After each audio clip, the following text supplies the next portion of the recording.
Hey guys, welcome back to the channel. This is a story about what if Naruto has a lightning dragon in fairy tale. Before I start, please support for more amazing content, and do consider subscribing to my channel and share this video with your friends. This is written by AtheistBear and link in description and support writer. Let's start the video. Chapter 1. Going, gone. So it had come, the final battle of good and evil. The final, deciding factor in the war over the fate of the elemental nations was underway. The force for good was Namake's Naruto, the last remaining hope against the leader of Akatsuki. The force of evil, squaring off against Naruto, was a man who was known simply as Obito. One side seeking peace through unity and solidarity within the countries, the other seeking peace through enslavement and illusion. Yet both were steadfast in their belief that their way was right. They stared at one another from across a desolate and destroyed wasteland. Naruto stood enshrouded in a bright chakra cloak reminiscent of his sage cloak, with a large seal array that spanned his whole body. Obito stood opposite him, his long cloak tattered, his mask cracked, and his battle fan missing chunks out of it. His mismatched eyes stared intently at Naruto, watching him calculatingly. The tension in the air was thick. Any sudden movement would shatter it, and cause another bout of blows to be traded. It was Obito that broke the palpable silence. I can see your chakra levels are fading quickly. You're almost down to your last dregs. Soon, the Kyuubi will be mine, and with the complete Kyuubi, my plan will be ready, and the hope of this world will be gone. Then I'll just have to end you here and now. Naruto shouted as he raised his hands to his sides. He concentrated before shooting off fast enough to only be seen as an orange flash. He appeared to the left of the Uchiha, throwing his right hand across in an arcing hammer fist, which passed right through the Uchiha as he countered with a slash of the big fan. It passed harmlessly through an afterimage as Naruto's left hand appeared through his face as Naruto phased through his opponent. Madara reacted by solidifying as Naruto passed through, only to catch a tail-like tendril of chakra to the face as he went to grab Naruto. Having been sent careening to his left, the Uchiha righted himself before launching a wall of fire at the blonde. Naruto retaliated by zipping around the attack in another flash of orange, before launching a roundhouse at the Uchiha. His foot passed through where his opponent's back was, before continuing his spin with a spin kick that passed through Obito once more. As his kick completed its circuit, his chakra cloak flickered before disappearing completely. Seizing the opportunity, Obito grabbed a hold of Naruto's left wrist, before wrenching it behind the blonde's back. Naruto snarled as he jabbed his fingernails into his opponent's chest in an attempt to get him to release his wrist. All it managed to do was draw blood as the Uchiha ignored it. Looks like you've reached your end. I admit, it was a good effort. But now, I have won and you have lost, and all hope for this world has vanished. Obito smirked triumphantly behind his mask. Naruto continued to struggle to break the grip that the leader of Akatsuki had on his arm, before he felt warm trickle of blood down his fingers. His eyes widened in wonder before his trademark grin settled into place. I've got one more trick up my sleeve, bastard. In an instant he gathered up the remaining dregs of Kurama's chakra before channeling it into his hand and directly into his opponent's body. The highly corrosive and destructive chakra started to flow into Obito's chakra coils. Obito's eyes widened before trying to throw Naruto away, only to be surprised when his fingers sank deeper into his skin, and grabbed hold of a hand-sized chunk of flesh, with his middle finger hooked behind a rib. A startled gasp of pain escaped Madara before the burning started. He tried to phase out, but was unable to due to the demonic chakra coursing its way through his system. He tried again, before calling out in pain again, only this time, it was a roar of pain. Let go, brat! The Uchiha spat out in fury, before grabbing his wrist again and twisted it, gaining a sickening crack and sharp cry of pain as he broke Naruto's wrist. Yet the resilient blonde refused to let go, despite the raging fire in his wrist. You die here, asshole! Naruto gritted out in pain. It took all of his amazing willpower to keep his hold on the Uchiha. Face it, you've lost. In response to his declaration, despite the pain in his body, he started his teleportation/warping jutsu. His mind delirious with pain, he didn't think for a second that this could be the worst possible decision he had ever made. As the time/space warp flowed around him and Naruto, their bodies started to disappear, and after a few seconds, they both disappeared, leaving the battleground vacant of all life. In another realm a mighty beast was dying. This was an ancient being, living well past the normal age those of his kind reached. He was a colossal reptilian-like beast. He was covered snout to tail in glorious golden scales.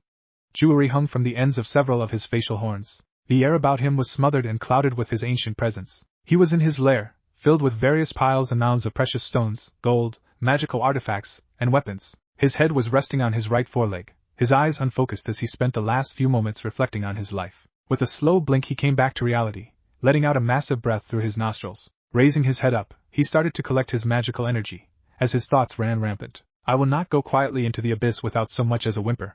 I will find a worthy human to inherit my power and will, just like some of these younger dragons. With his final thought he let the completely gathered magic surge and coat his body, turning the whole of it into a giant, glowing beacon of white light. An ancient, unnamed magic surrounded the dragon before it dissipated into nothingness, leaving the cave that was his lair empty of his presence except for his impressive hoard. Naruto and Obito found themselves tumbling through what appeared to be a winding tunnel, lined with purple and blue cosmic ether. Neither had any sense of up, down, left, or right. All they knew was pain, as their bodies felt like they were being torn apart. Suddenly, both of the men found themselves righted, finally having a sense of up, as from further down the tunnel came a brilliant, golden light. Naruto's eyes widened in amazement, the feeling of being torn apart passing. Looking to his left, he noticed Obito looking just as amazed. Turning his attention back to the approaching light, they were stunned when a figure appeared. Both men knew what it was from fairy tales from long ago.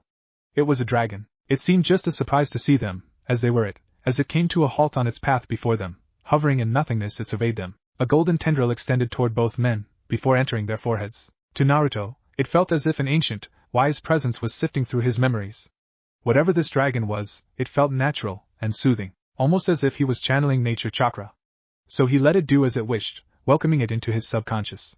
He was filled with a sense of warmth and calm. It felt as if the dragon was trying to be delicate and polite, as if it was weighing his choices in life. As it dug through his childhood, he felt as if the dragon was laughing at his antics, and weeping with him in his loneliest times. It watched his ups and downs, saw his dreams and loves.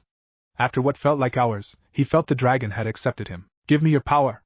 It belongs to me," came Obito's voice as he reached for the white tendril as it left his head. Seeing the hostility, the glowing dragon reared its head back and with a mighty roar, blasted the Uchiha out of the tunnel with a cone of lightning into the ether of space and time. With the evil Uchiha taken care of, the dragon turned its attention to Naruto. As if sensing his hesitance, the dragon broadcasted an aura of calm, before with a mighty roar, it flew at Naruto. His eyes widened in fear as the dragon flew directly at Naruto. He watched as it neared him, and with nowhere to run, he awaited his fate. As the being neared, his body erupted in new pain. This time it felt like his body was having a piece of it ripped off. He watched as Kurama was pulled from his body forcibly. Naruto turned his gaze to the surprised and fearful face of Kurama as he too was blasted through the wall into the swirling nether. Following the gigantic fox, a haze of blue erupted from his stomach.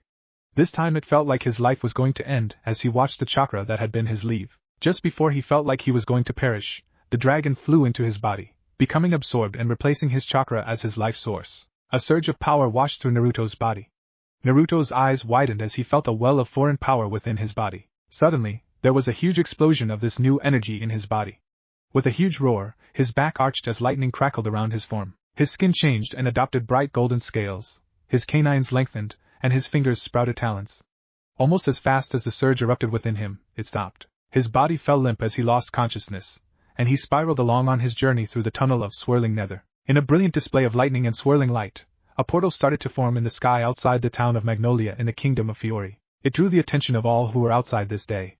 The intensity of the glow was only eclipsed by that of the sun on the bright afternoon. Among those that were entranced by the glow were most of the mages of the guild known as Fairy Tail. Makarov stood on the roof of the guild hall of Fairy Tail with two other people. His diminutive stature was dwarfed by the other two, and his bright orange suit stood out in contrast to the other's darker tones. Both of them were S-class mages, the mysterious man from another dimension, Mystigan, and his grandson Laxus. Mystigan was of average build and height, though most of that was obscured behind a long black cloak, white bandages on his extremities, a camouflage face mask, and a bandana with a metal plate on the forehead. On his back was a single stave. It was one of the sources for his arsenal of spells. Laxus was almost the complete opposite of Mystigan. He was very tall, with spiky blonde hair. He wore a pair of magic headphones that were spiked on the outside. He had a scar over his right eye in the shape of a lightning bolt. He had a scowl set on his face, his brows furrowed in a permanent scowl. He wore a long, black coat about his shoulders that had fur along the collar and down the opening. His arms were crossed over a brownish shirt with patches of leopard-like spots. His pants were of burgundy, and covered his silver boots. All three of the powerful men watched the developing spectacle. After a few minutes, Makarov directed a question at Mystigan without taking his eyes off the phenomenon. "Is it an anima?" Mystigan hesitated for a second before speaking. "No, it doesn't have the same signature as one. Plus," he pointed to the swirling mass, "the rotation is wrong. It's not sucking up into the air, but rather swirling to the ground." "It's definitely magical," Laxus remarked. "That lightning isn't natural." Makarov stared at whatever it was analyzing it. He was silent for a few minutes before speaking again. "I would like you two to follow me. I want to get the first look at whatever comes out of that. It might potentially be harmful, and I might need your assistance in dealing with it." Mystigan only nodded in response while Laxus scoffed, but grunted in agreement. With that, all three jumped from the roof of Fairy Tail and took off for the convergence point of the vortex. The group of 3 Fairy Tail mages was still about a kilometer away from where the opening of the vortex was. All were moving at a decent clip. Makarov was able to keep up easily despite his short stature and age. As they drew near, a loud roar drew them to a halt. 6 eyes were drawn immediately upward. It seemed as if the lightning was picking up, and a glow could be seen approaching from within the tunnel. We better pick up the pace, Makarov started to speak, unless he was cut off as an immense magical force came crashing down upon them like a wave. Mystigan was forced to a knee from the surprise of it. Laxus visibly tensed his body to remain upright, and Makarov's own magic flared on instinct to keep him upright. As quickly as it appeared, it vanished. All 3 men relaxed and Mystigan returned to his standing position. Mystigan looked at the other 2 accompanying him. We better hurry. Whatever it is, it's coming. A sure grin spread across Laxus' lips, and with a leap, his lightning magic encapsulated him, and he shot towards where the vortex would be depositing its contents. Laxus! Get back here! Makarov cried in vain, only to have his attention redrawn to the sky, where the light grew brighter. From the mouth of the hole in the sky, a crackling, electric dragon's head emerged. It was a magnificent beast, an imposing beast. With a roar, it disappeared, and from the mouth of the vortex, a comet-like object shot down to the earth. Mystigan and Makarov both watched as it neared the tops of the trees, briefly disappearing before a shuddering quake passed beneath their feet. Without any words between the mages, the remaining 2 guild members jolted towards the crash site in a full sprint. Naruto's eyes fluttered open, just in time to see a dazzling display of light before him. His mind was clouded and his vestibular sense had finally kicked in, and he had a sense of what was up and down, and he was currently heading for the latter. His eyes widened as he burst through the light, only to see the very fast approaching ground. He couldn't even scream in fright before a searing headache shot through his skull. Lightning Dragon's thunder drop. A voice. He heard a voice. It came from inside his head.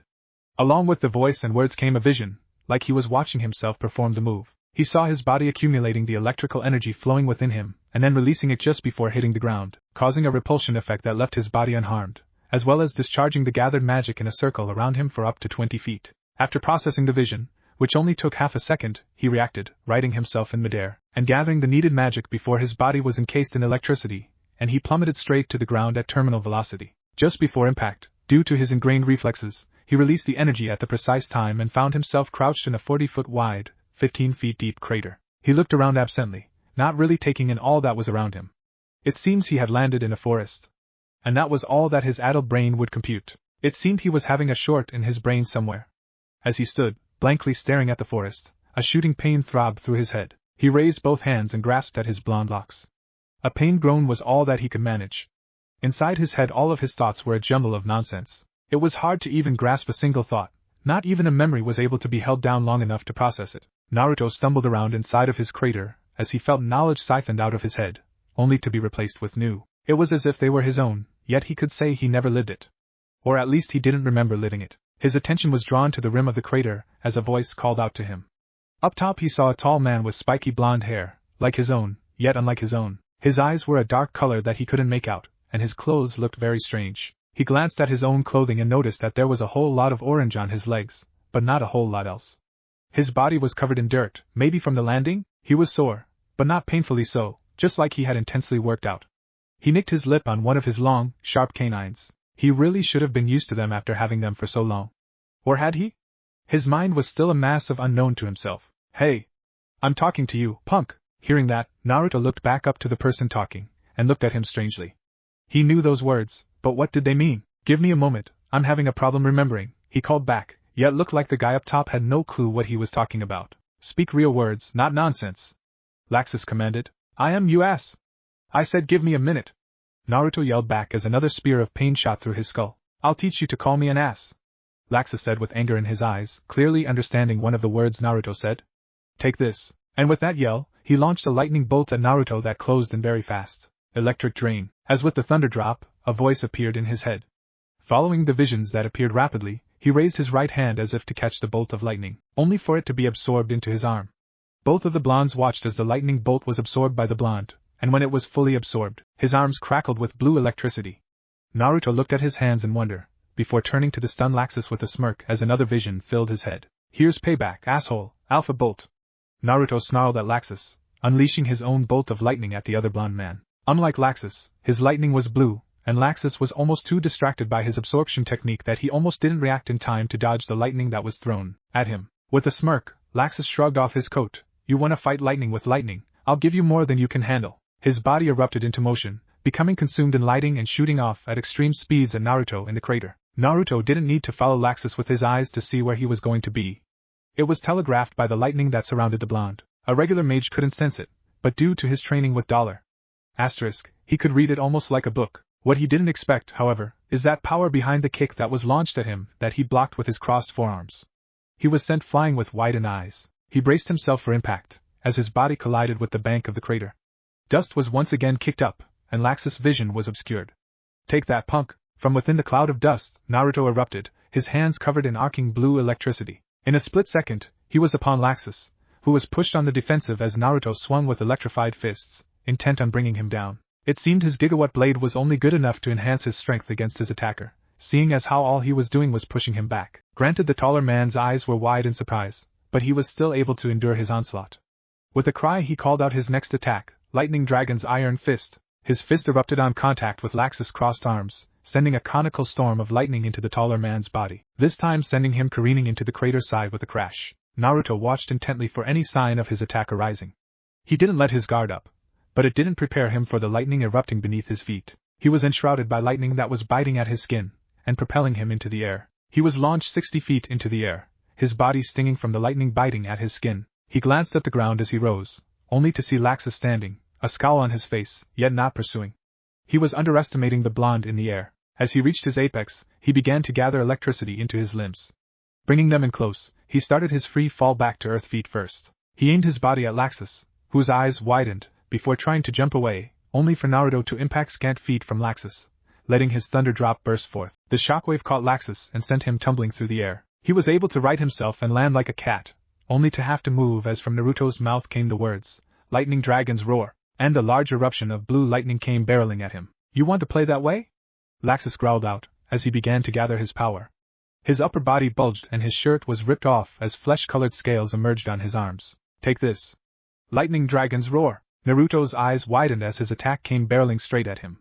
Only this one was a few times stronger than his own. Another vision erupted in his mind along with the voice again, Polarity Shield. Raising his right hand palm out, a shield of shimmering blue electricity roughly his size appeared between him and Laxus' attack. Naruto was completely engulfed in the amazingly strong blast. As the lightning died down, Laxus could see Naruto standing with his arm outstretched. His body was trembling from the strain of keeping the shield up for so long against something so powerful. Naruto rose to his full height and glared at the taller blonde in front of him. Just as the blonde before him, he started to gather his magical power too. "I can do it too, asshole," Naruto snarled. And like Laxus, his power started to roll off him in waves. His forearms gained golden scales, his fingernails became talons, and his jaw gained scales along it. Blue lightning crackled around him, the air being energized by him. "Bring it on!" Laxus roared at him, as both men started to gather the magic required for the attack. In unison, both cried the name of the attack, Lightning Dragon's Roar. Both attacks met each other midway across the crater. The brilliant gold of Laxus' attack met, and was matched by Naruto's raging blue. Both tried to overpower the other, only for the colors to swirl and battle for dominance in the center. That was the scene that Makarov and Mystigan both happened upon. They both had to shield their eyes from the intensity of the light being emitted. Eventually the attacks culminated in a large explosion, kicking up a lot of dust and dirt, obscuring the two fighters. When it finally settled and blew away with the breeze, it showed both the blondes lying on their backs, embedded in the crater wall. Both were covered in dirt from head to toe, and both were cringing in pain. Eventually the blonde opposite Laxus began to get to his feet, shakily. "You see that? That's what a real dragon can do. Looks like I win this round," Naruto smirked cheekily. He started to chuckle, but was cut short as a shock of pain seared his brain, this time more intense than before. He clutched his head and let out a pained scream before collapsing to the ground unconscious. Seeing this, Makarov and Mystigan ran into the crater, Makarov to his grandson, and Mystigan to the unconscious blonde. Mystigan immediately began assessing the blonde's injuries. Makarov went up to Laxus with a frown. "What were you thinking, you idiot? You could have killed him. Did you at least get his name before you started a fight against him?" Laxus only groaned at the chewing out he was starting to receive as he pushed himself out of his earthen bed. "You don't need someone's name to fight them. Besides, he was alright. He could probably handle anything I throw at him. He's a good fighter," he said as he stood. His body ached all over. Most of the power in that attack was his opponent's, and it was very potent. "He's like Natsu." Surprise was evident in Makarov's eyes. "A dragon slayer? Is he affiliated with any guild?" "I don't think so. I didn't see any marks on him." "But that doesn't mean that he doesn't have it on his tongue like Bixlo," the leader of the Thunder God tribe remarked about one of his followers. Makarov's mind started to go into overdrive. What could this mean? The boy looked as old as Natsu did. How was it that he didn't have any guild affiliations? It was surprising that a dragon slayer wasn't swooped up by some guild. They were very powerful, and had the potential to be even more so. Laxus could see the gears turning in his grandfather's mind. "You're thinking of inviting him to join the guild, aren't you?" Only if he wants to, Makarov stated. I don't want to force him to join. Laxus cast a glance at the unconscious blonde that Mistigan was hefting onto his shoulder. You better try your hardest to get him to join. Maybe having some powerful new member our guild won't be looked down on by the council, or anyone else. Humph, you know Fairy Tail doesn't care what people think of us, Makarov frowned. PSH, when I'm guild master there'll be changes. Laxus scowled watching Mistigan come to stand beside them. We better get him to poor Lyusica, Mistigan informed the men. He's got a fever and is trembling. Makarov nodded and the group left, with Laxus leaving Makarov and Mistigan to get his opponent to the old healer. It was an unknown amount of time later that Naruto awoke. He was groggy, his head was killing him, and his stomach desired some much-needed sustenance. His eyes fluttered open as he sat up and looked around. He was in a bed that had orange sheets, in a house that looked to be made in the inside of a tree if the bark on the interior walls was any indication. There was a bookshelf in front of him, full of books, a few windows around the room, as well as a desk and chair across the room. There also seemed to be a flower bed inside the house. It was very cozy. He swung his legs out of the bed and went to stand, and almost toppled over. His whole body was sore and protested the action. He noticed that he was standing only in his underwear, and looked around for his clothes, but couldn't find any. Nearby he saw a pair of sweatpants and a white t-shirt. Below them was a pair of sandals. He looked at them, and it seemed that they would fit him, so he slipped the pants and t-shirt on before sliding his toes around the strap that held the sandals on his feet. He then walked over to the sink that he saw off in the corner, and ran some water and drank it straight from the tap. Seeing as he couldn't immediately see a cup and didn't want to be rude, a flash of pink caught his eye as it made its way across a window. It looked like someone's hair, pulled into a bun. He made his way to the door to see if he couldn't find this person and asked them his whereabouts. He exited and was greeted with the sight of an old, fairly tall, thin woman sweeping the grass. Hearing the door open, she turned towards the sound and was greeted with the sight of her latest patient.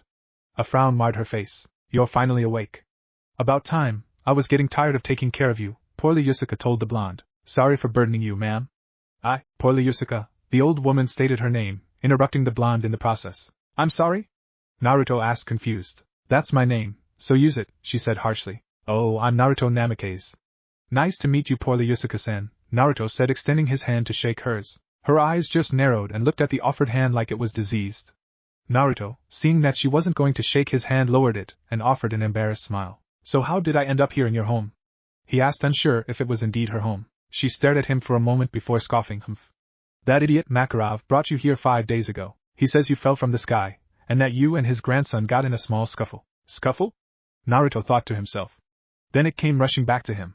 He had been trying out one of his new techniques and ended up landing in the forest, causing a crater. He then ran into that blonde bastard that used lightning magic and his own techniques. That bastard. Where's he at? I'm gonna kick his ass for stealing my moves. Poor Lyusica reacted by lashing out with her broom and smacking him on the head. Shut up. You humans are disgusting, loud creatures. This caused Naruto to cower slightly. He watched her calm down, but she didn't lose her scowl. Makarov will probably want to know you're awake, and since you seem to be in good enough condition to walk, I'll take you to the Guild Hall of Fairy Tail. Naruto could only nod in agreement as she leaned her broom against her house and started out of the clearing where her house was. He followed a few paces behind her, and took in the beauty of the forest. It didn't take long at all for them to reach the outskirts of Magnolia and the Fairy Tail Guild Hall that stood prominently before them. It looked like a pagoda, with 3 tiers. The roof was tiled, and the walls were whitewashed. The back was next to the creek that ran through Magnolia town, and not too far away was a bridge that poor Lyusica was heading towards. After crossing the bridge, it only took a few more minutes before they came to the front of the building. Above the entrance was the name of the guild, yet poor Lyusica paid no heed to it, and kept walking forward, pushing open one of the 2 doors to the hall. Inside, the hall was composed of mostly wood. Thick, wooden beams acted as the central structure of the hall. There were 4 rows of tables, 2 on either side of the main thoroughfare, each row 8 deep. Naruto was impressed. It wasn't over the top, but it felt homey. All around the tables various people sat. He didn't recognize a single one of them. Poor Lyusica kept walking, through all of the people sitting at the tables and the various employed waitresses serving the patrons. Naruto noticed he was getting quite a few looks from a lot of the people sitting around, but he had no time to ponder this as he had to keep following poor Lyusica as she was now climbing a set of stairs that lead to a small balcony and a door on said balcony. Without knocking, she pushed the door open and Naruto followed and closed the door behind him. Inside was a cozy office. All around the room were bookshelves filled top to bottom with books, some resting on small end tables, and some on chairs, and even some stacked on the floor almost as high as some as the bookcases. Behind the large desk in the room was a very small man with very ostentatious clothing, sitting on a stack of books so that he could see over the edge of the desk. In his hands was a pipe that he was packing tobacco into. He looked up from what he was doing to glare at whoever barged in unannounced, only to soften his expression at seeing his old teammate. Ah! Poor Lyusica, looking lovely as ever. How may I assist you today? Makarov asked pleasantly. The one you dropped off woke up. He's your problem now. And with her message delivered with cold indifference, she turned, brushing past Naruto, and left the office. Said Blonde watched her go and then turned to face the old man who was appraising him with a soft expression. Is she always so cold? Naruto asked the older mage. Makarov just chuckled in response. I've known her since we were kids, and I have to say, yes, she has always been that way. She's a really caring person, she just does better when it's one-on-one, and she doesn't have to put up with a lot of people. Ah, I see, Naruto said with a nod. A slightly uncomfortable silence reigned in the room. At least to Naruto it was uncomfortable. Not liking silence, he cleared his throat. So you're the guild master? Makarov nodded in response and held out his hand for a handshake. Master Makarov Dreyer, 3rd Guild Master of Fairy Tail. A pleasure to make your acquaintance, Naruto. Naruto Namikaze, Naruto said, taking the offered appendage. Both men shared a hearty handshake and Makarov gestured to the open seat, so Naruto took the open one across the desk from him. I'd like to thank you for taking me to poor Yusuke-san to get healed.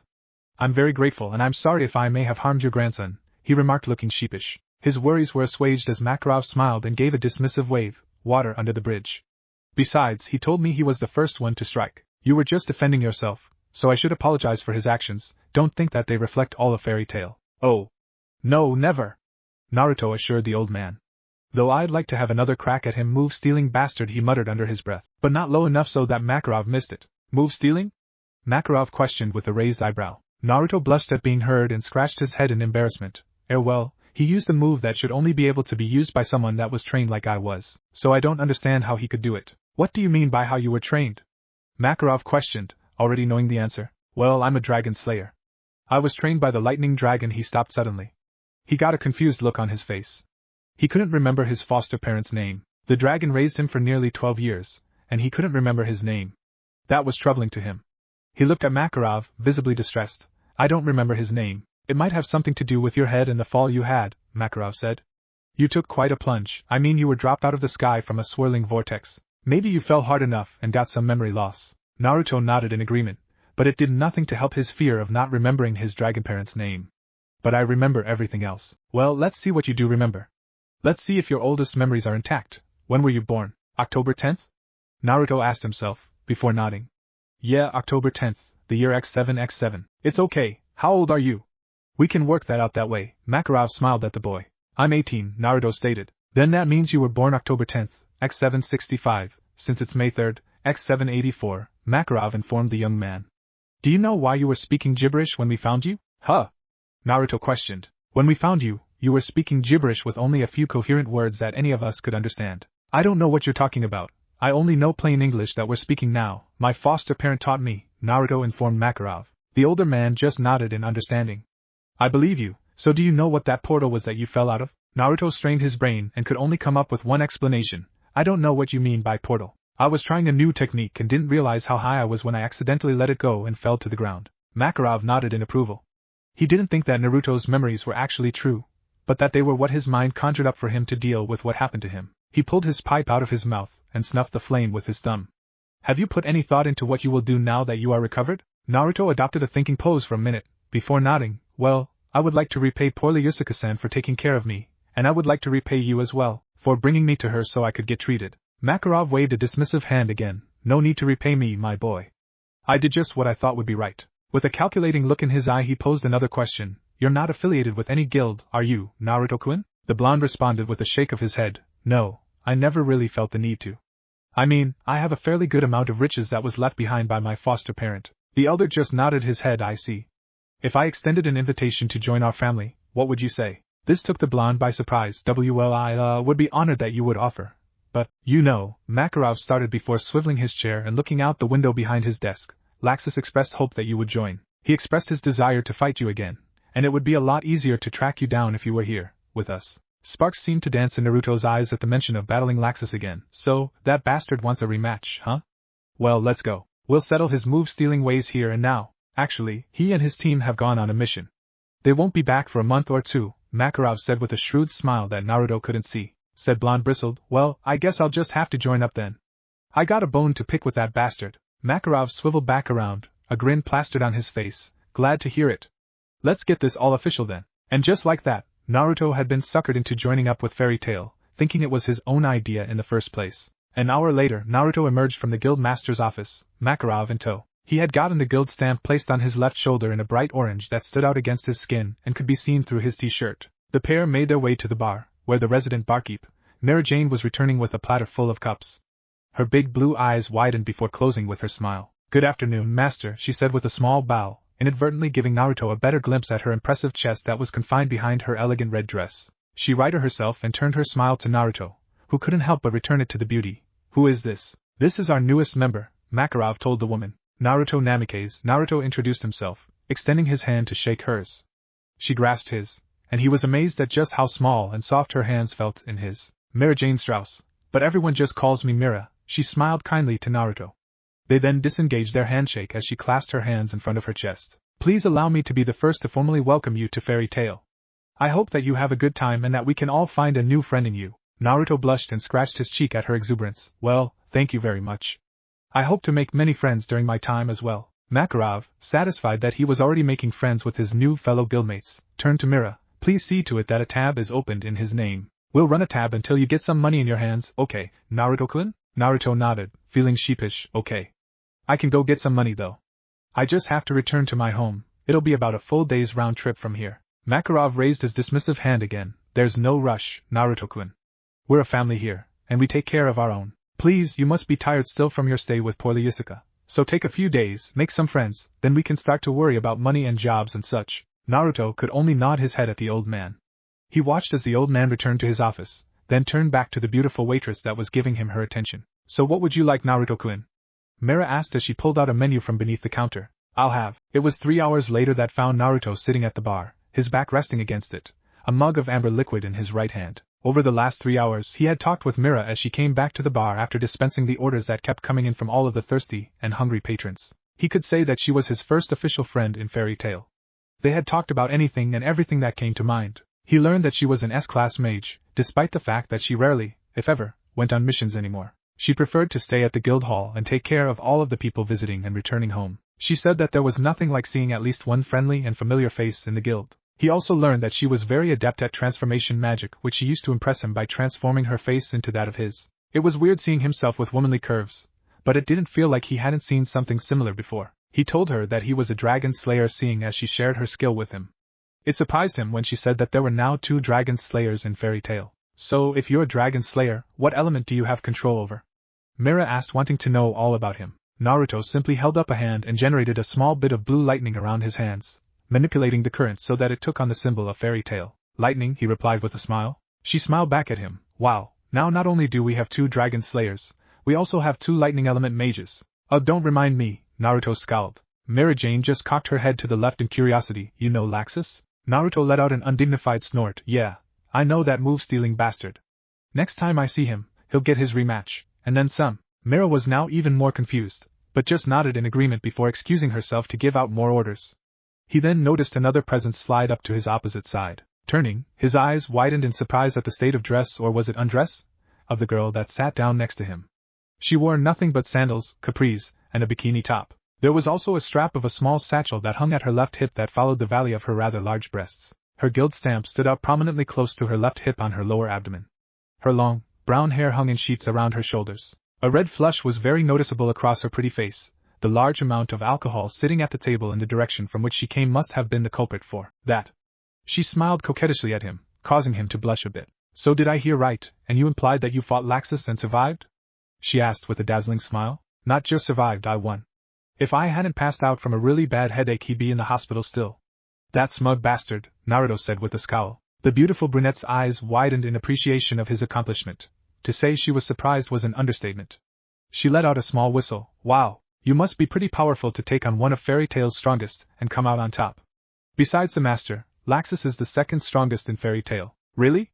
Naruto asked in surprise. "That arrogant bastard is that powerful?" The girl just nodded and took a sip of her beer. She set it down and extended her hand to Naruto. "I'm Kana Albrona, by the way." "Naruto Namikaze." Naruto smiled back, shaking her hand that felt really similar to Mira's. "So, are you a mage, Kana?" Kana nodded in response, pulling out her deck of magic cards. "Yep, I use card magic. With these I can divine the future, to an extent, and cast some pretty devastating spells." Naruto whistled in appreciation. "That's cool. I'm a lightning dragon slayer," he smiled. This stunned the beautiful brunette. "Another one?"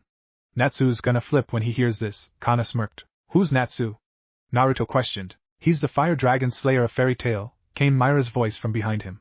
Tilting his head so he could see the barmaid, she continued. He and Happy are following a lead that they got. Some guy calling himself Salamander has been seen somewhere to the north. Natsu thinks that it might be Igneel, the dragon that raised Natsu. Naruto nodded. That made sense.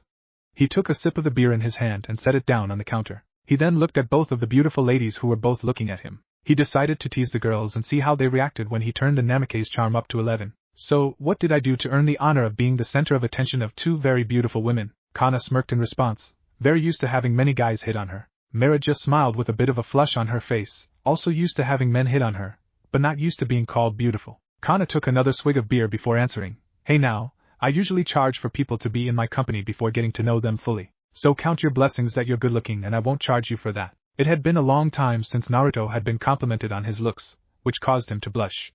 It seemed his plan was backfiring. Well, unlike Kana, I have thoroughly enjoyed our time spent together, so I can say that you have earned my attention with your beautiful personality, Mira said with a stunning smile, her blush still in place. Naruto buried his embarrassed blush by taking another drink. Well, it looks like my plan to tease you both has backfired spectacularly. Kudos. He then raised his glass to both of the women in surrender, and a salute. This caused Kana to laugh and Mary Jane to giggle demurely. Kana decided that it was her turn to tease him. So I've been wondering, where did you get those whisker-like marks? These? They're birthmarks, Naruto said pointing at his face. Well, I think they're very cute, Kana said, reaching out to him and rubbing her hand across his cheek. Her eyes widened in surprise. What the hell? They're actually embedded in your skin. Naruto's eyes widened and jerked back, a huge blush on his face. It felt really good. Careful now, they're really sensitive. He then felt another hand rub his face, this time it was Myra's. Her fingers danced lightly across the marks and gently traced them. A soft groan escaped Naruto's lips. His eyes rolled back into his head and he pushed his cheek into Myra's hand a little more. Suddenly a deep, soft rumble escaped from deep within Naruto's chest. This caused Mira to stop and Kana to look at him astounded. Naruto froze in embarrassment. Both women shared a look before Mira voiced her question. Naruto, did you just purr? Naruto just retracted his face from Myra's hand and tried to drown himself in his beer. His face was a brilliant crimson. It felt good, he murmured, yet both women could hear. With a squeal, Mira pulled Naruto halfway across the bar and planted his face in her bosom. That is so cute.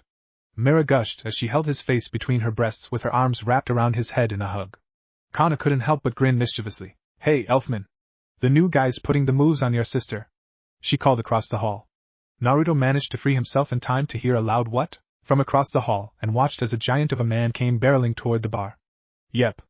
It looked like Naruto was fitting in already. Chapter 2, All That Remains. It had been a week since Naruto joined Fairy Tail. He was fitting in swimmingly.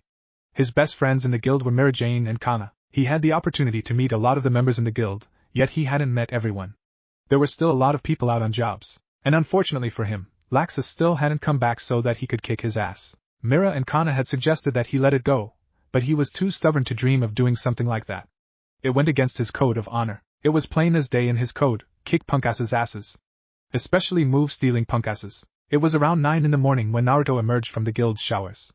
He slipped back into the same clothing that he had gotten from poor Ryusuke. They were comfy, however, it was starting to wear on him that he still hadn't gotten any new clothes since he arrived, or gone on any missions. Perhaps today would be the day to take a job and get some money for clothes and to start paying back his tab. He wandered up the stairs from the basement where the showers were located.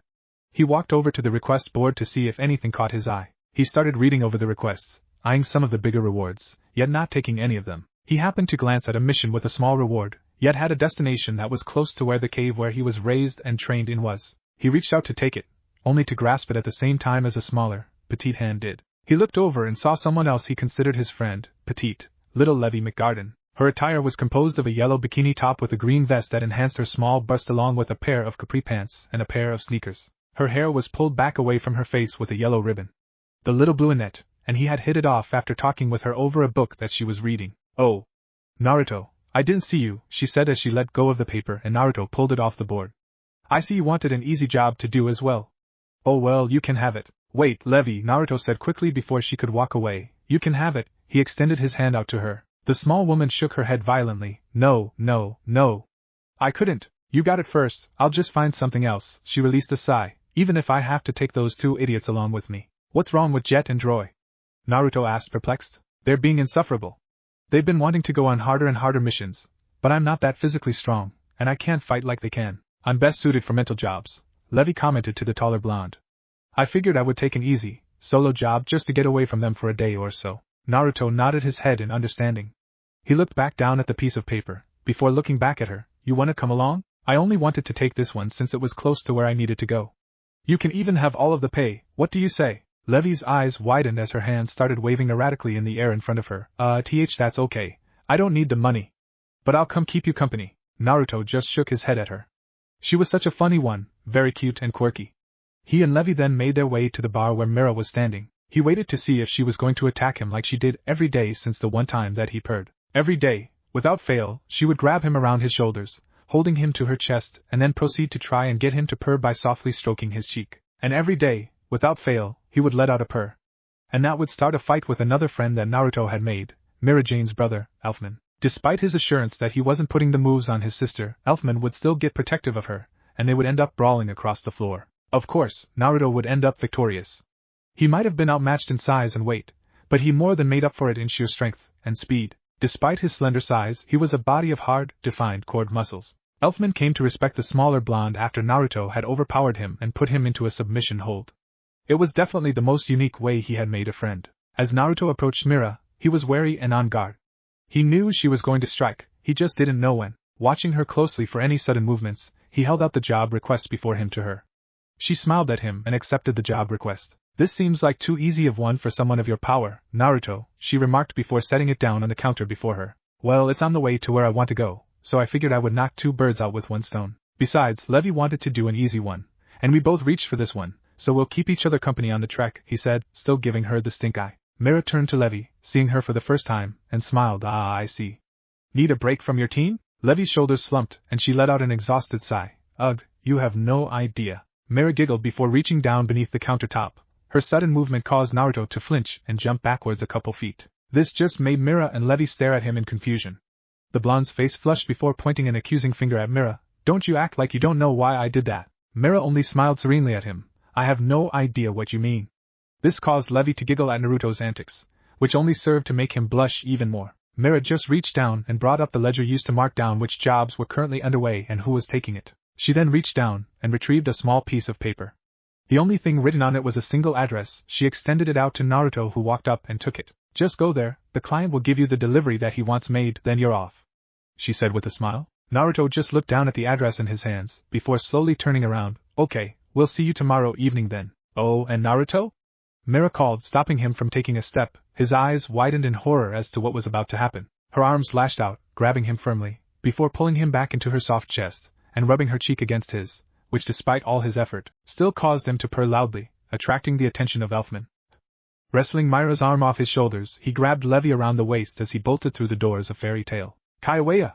Came Levi's frightened scream as Naruto moved at high speed to avoid the inevitable brawl that would break out between him and Elfman. It hadn't taken long to get the package that they had to deliver to a small hamlet in the country, so after 6 hours of walking, Levi and Naruto were making pretty good time. They would stop and rest for about 5 to 10 minutes every hour, but at the pace they were going, Naruto knew that they would make it to the hamlet just before nightfall. That would give them plenty of time to find a place to bed for the night. Then in the morning they could make their way to the cave in which Naruto had lived for 12 years of his life. So, after we drop this off, where is it that we're going to be going? Levi asked the blonde dragon slayer. Naruto smiled back at the little blue-haired woman. It's the cave in which I was raised and trained in my dragon slayer techniques. What are we going to find there? Levi questioned. Dunno, Naruto answered truthfully. Well, there'll be a ton of things, a lot of gold and jewelry, precious stones, magical weapons, books, and maybe even some artifacts. Books? Levi asked with a gleam in her eye at this. Do you know what kind of books? Naruto thought for a few minutes. All I can remember is that they're very old and rare. Other than that, nothing. He could practically see the excitement exuding off of her. Also, since I don't think he'll be back for a long time, you can go ahead and take any of them that you might want. Her face lit up with such intensity that it almost blinded him. Really? Any book that I want? What if I want all of them? Naruto just chuckled. Take as many of them as you want. They should be in pretty good condition. The air in there is always warm and dry, so they shouldn't have any mold, mildew, or water damage. Stop teasing me with the thought of these books. It's not fair. We'll get to them tomorrow morning, Levi commanded as the taller blonde chuckled at her fidgeting. The rest of their journey continued on rather quickly. The entire time was spent just chatting about all that the other could come up with, and before either of them knew it, they had reached their first destination. Naruto pulled out the package from the backpack that he borrowed from the guild and held it in his hand as they passed into the store, where the client was. Inside, they were greeted by a magic shop. It was small, but there were quite a number of interesting things for sale. Behind a glass counter was a very old man. He was bald, had a deeply wrinkled old face, he had a gnarled walking cane and a hunch in his back. He was dressed in muted colors, almost like he was a fixture in here himself. "Oh, visitors, we don't get many of you up here. Please feel free to look around." His voice was very soft and gravelly. "Actually, we're here on business," Naruto said, noticing that Levi had already gone and was browsing the books on the shelves on one entire wall. "We're mages of Fairy Tale, and we were contracted to bring you a package." The old man's eyebrows rose a little bit. "A package? Ah yes, you must mean from my son. Do bring it here, lad." Naruto walked up to the old man and handed him the small package. With old, calloused hands he started to tear off the brown wrapping on the outside of the package. After getting it open, the box lid was easily disposed of, exposing the contents within. One was a small recording lacrima, probably with only enough space to record a short movie message. The other was a small envelope that was enclosed. Naruto watched as he pumped a little bit of magic power into the lacrima. Either was surprised when a three-dimensional image was displayed of a man with grayed hair, that Naruto recognized as the man who placed the job order. Naruto then turned his head away, not wanting to intrude on the old man's private business. "Hi Dad," the image said. "We're sending this to you, with good news and bad news. The bad news is that this year, we won't be able to make it up to visit you. Business has been a little slow, and sadly, we had to dip into the vacation fund. But we'll try and get up there to visit you as soon as we can. But anyway, here's the good news." He turned and looked somewhere away. When he turned back around, there was a baby in his arms, and the old man gasped and a tear escaped his eye. "Guess what? You're a great-grandpa now." The baby in his arms cooed and giggled at something out of the visual range of lacrima. "Yep, this is Baby Ryder, named after his great-grandpa. You have Josh to thank for that." They both watched as the baby was handed off to someone off-screen, and the man turned back to the old man. "I bet you're wondering why I sent the package with some mages instead of just mailing it to you. Well, in that envelope are some of my research notes. I think that I may have finally found it." This caused the old man's eyes to widen. "I don't think that they're safe here, so I'm sending them to you so far out of the way it would be the last place anyone would look. We'll come pick them up when we come and visit next." Then, the lacrima went dark, its time having been spent. Naruto tried to make it not too obvious that he had heard everything. He continued to pretend to be interested in what he was looking at on the shelves, yet his mind was already coming up with wild things that this mysterious it could be. Whatever it was, it must have been important to the old man, seeing as how he visibly reacted when it was mentioned. Naruto really wanted to ask what it was, but knew better. Damn, it was tearing him up not knowing things. He hated not knowing. "I'm sorry for the wait," the old man called to the two mages. Both of the fairy tale mages smiled at him, letting him know that it wasn't a problem. "Please, for bringing me great news like this, pick out anything in the store. Free of charge." Naruto started waving his hands in front of his body protesting. "We couldn't possibly do that. I mean, we didn't even know what we were delivering. We were just doing what we were contracted to. We wouldn't feel right taking something that supports your livelihood." Levi added her 2 cents, not feeling right taking something for free. "Nonsense, consider it the recipient's part of the mission payment." The old man smiled at the two. The two shared a look before Naruto just offered the girl a shrug. He then proceeded to browse the wares, looking at anything and everything. He walked up to the display counter, silently looking. His eye was caught by a silver ring with a clear stone, maybe a lacrima, set into it. It was simple, and didn't look too expensive. "I'll take that ring," Naruto proclaimed, pointing at it. The old man reached into the case and pulled out the simple ring. "A magic storing ring? You sure that's all you want?" The old man looked confused at the blonde dragon slayer. Naruto only smiled and nodded at the man. He just shrugged. "Okay then." Naruto put the small ring on and started pouring magic into the ring. He kept pouring, not noticing any sort of sign that the ring was getting full.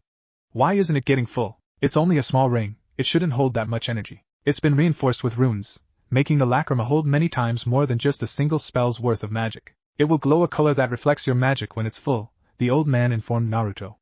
Naruto returned to the task of fueling the magic ring with renewed vigor. The amount that he was flowing into the ring was enough to make it start to spark due to his lightning nature. Finally, after nearly a minute later and a good chunk of his supply down, the gem started to glow electric blue, giving off a fairly bright light. With a smile he turned to Levi to show her his new ring, only to see her with a stack of books in her arms and a sad frown on her face. "I haven't read these yet, and I can't choose," Levi's soft voice carried over her cargo.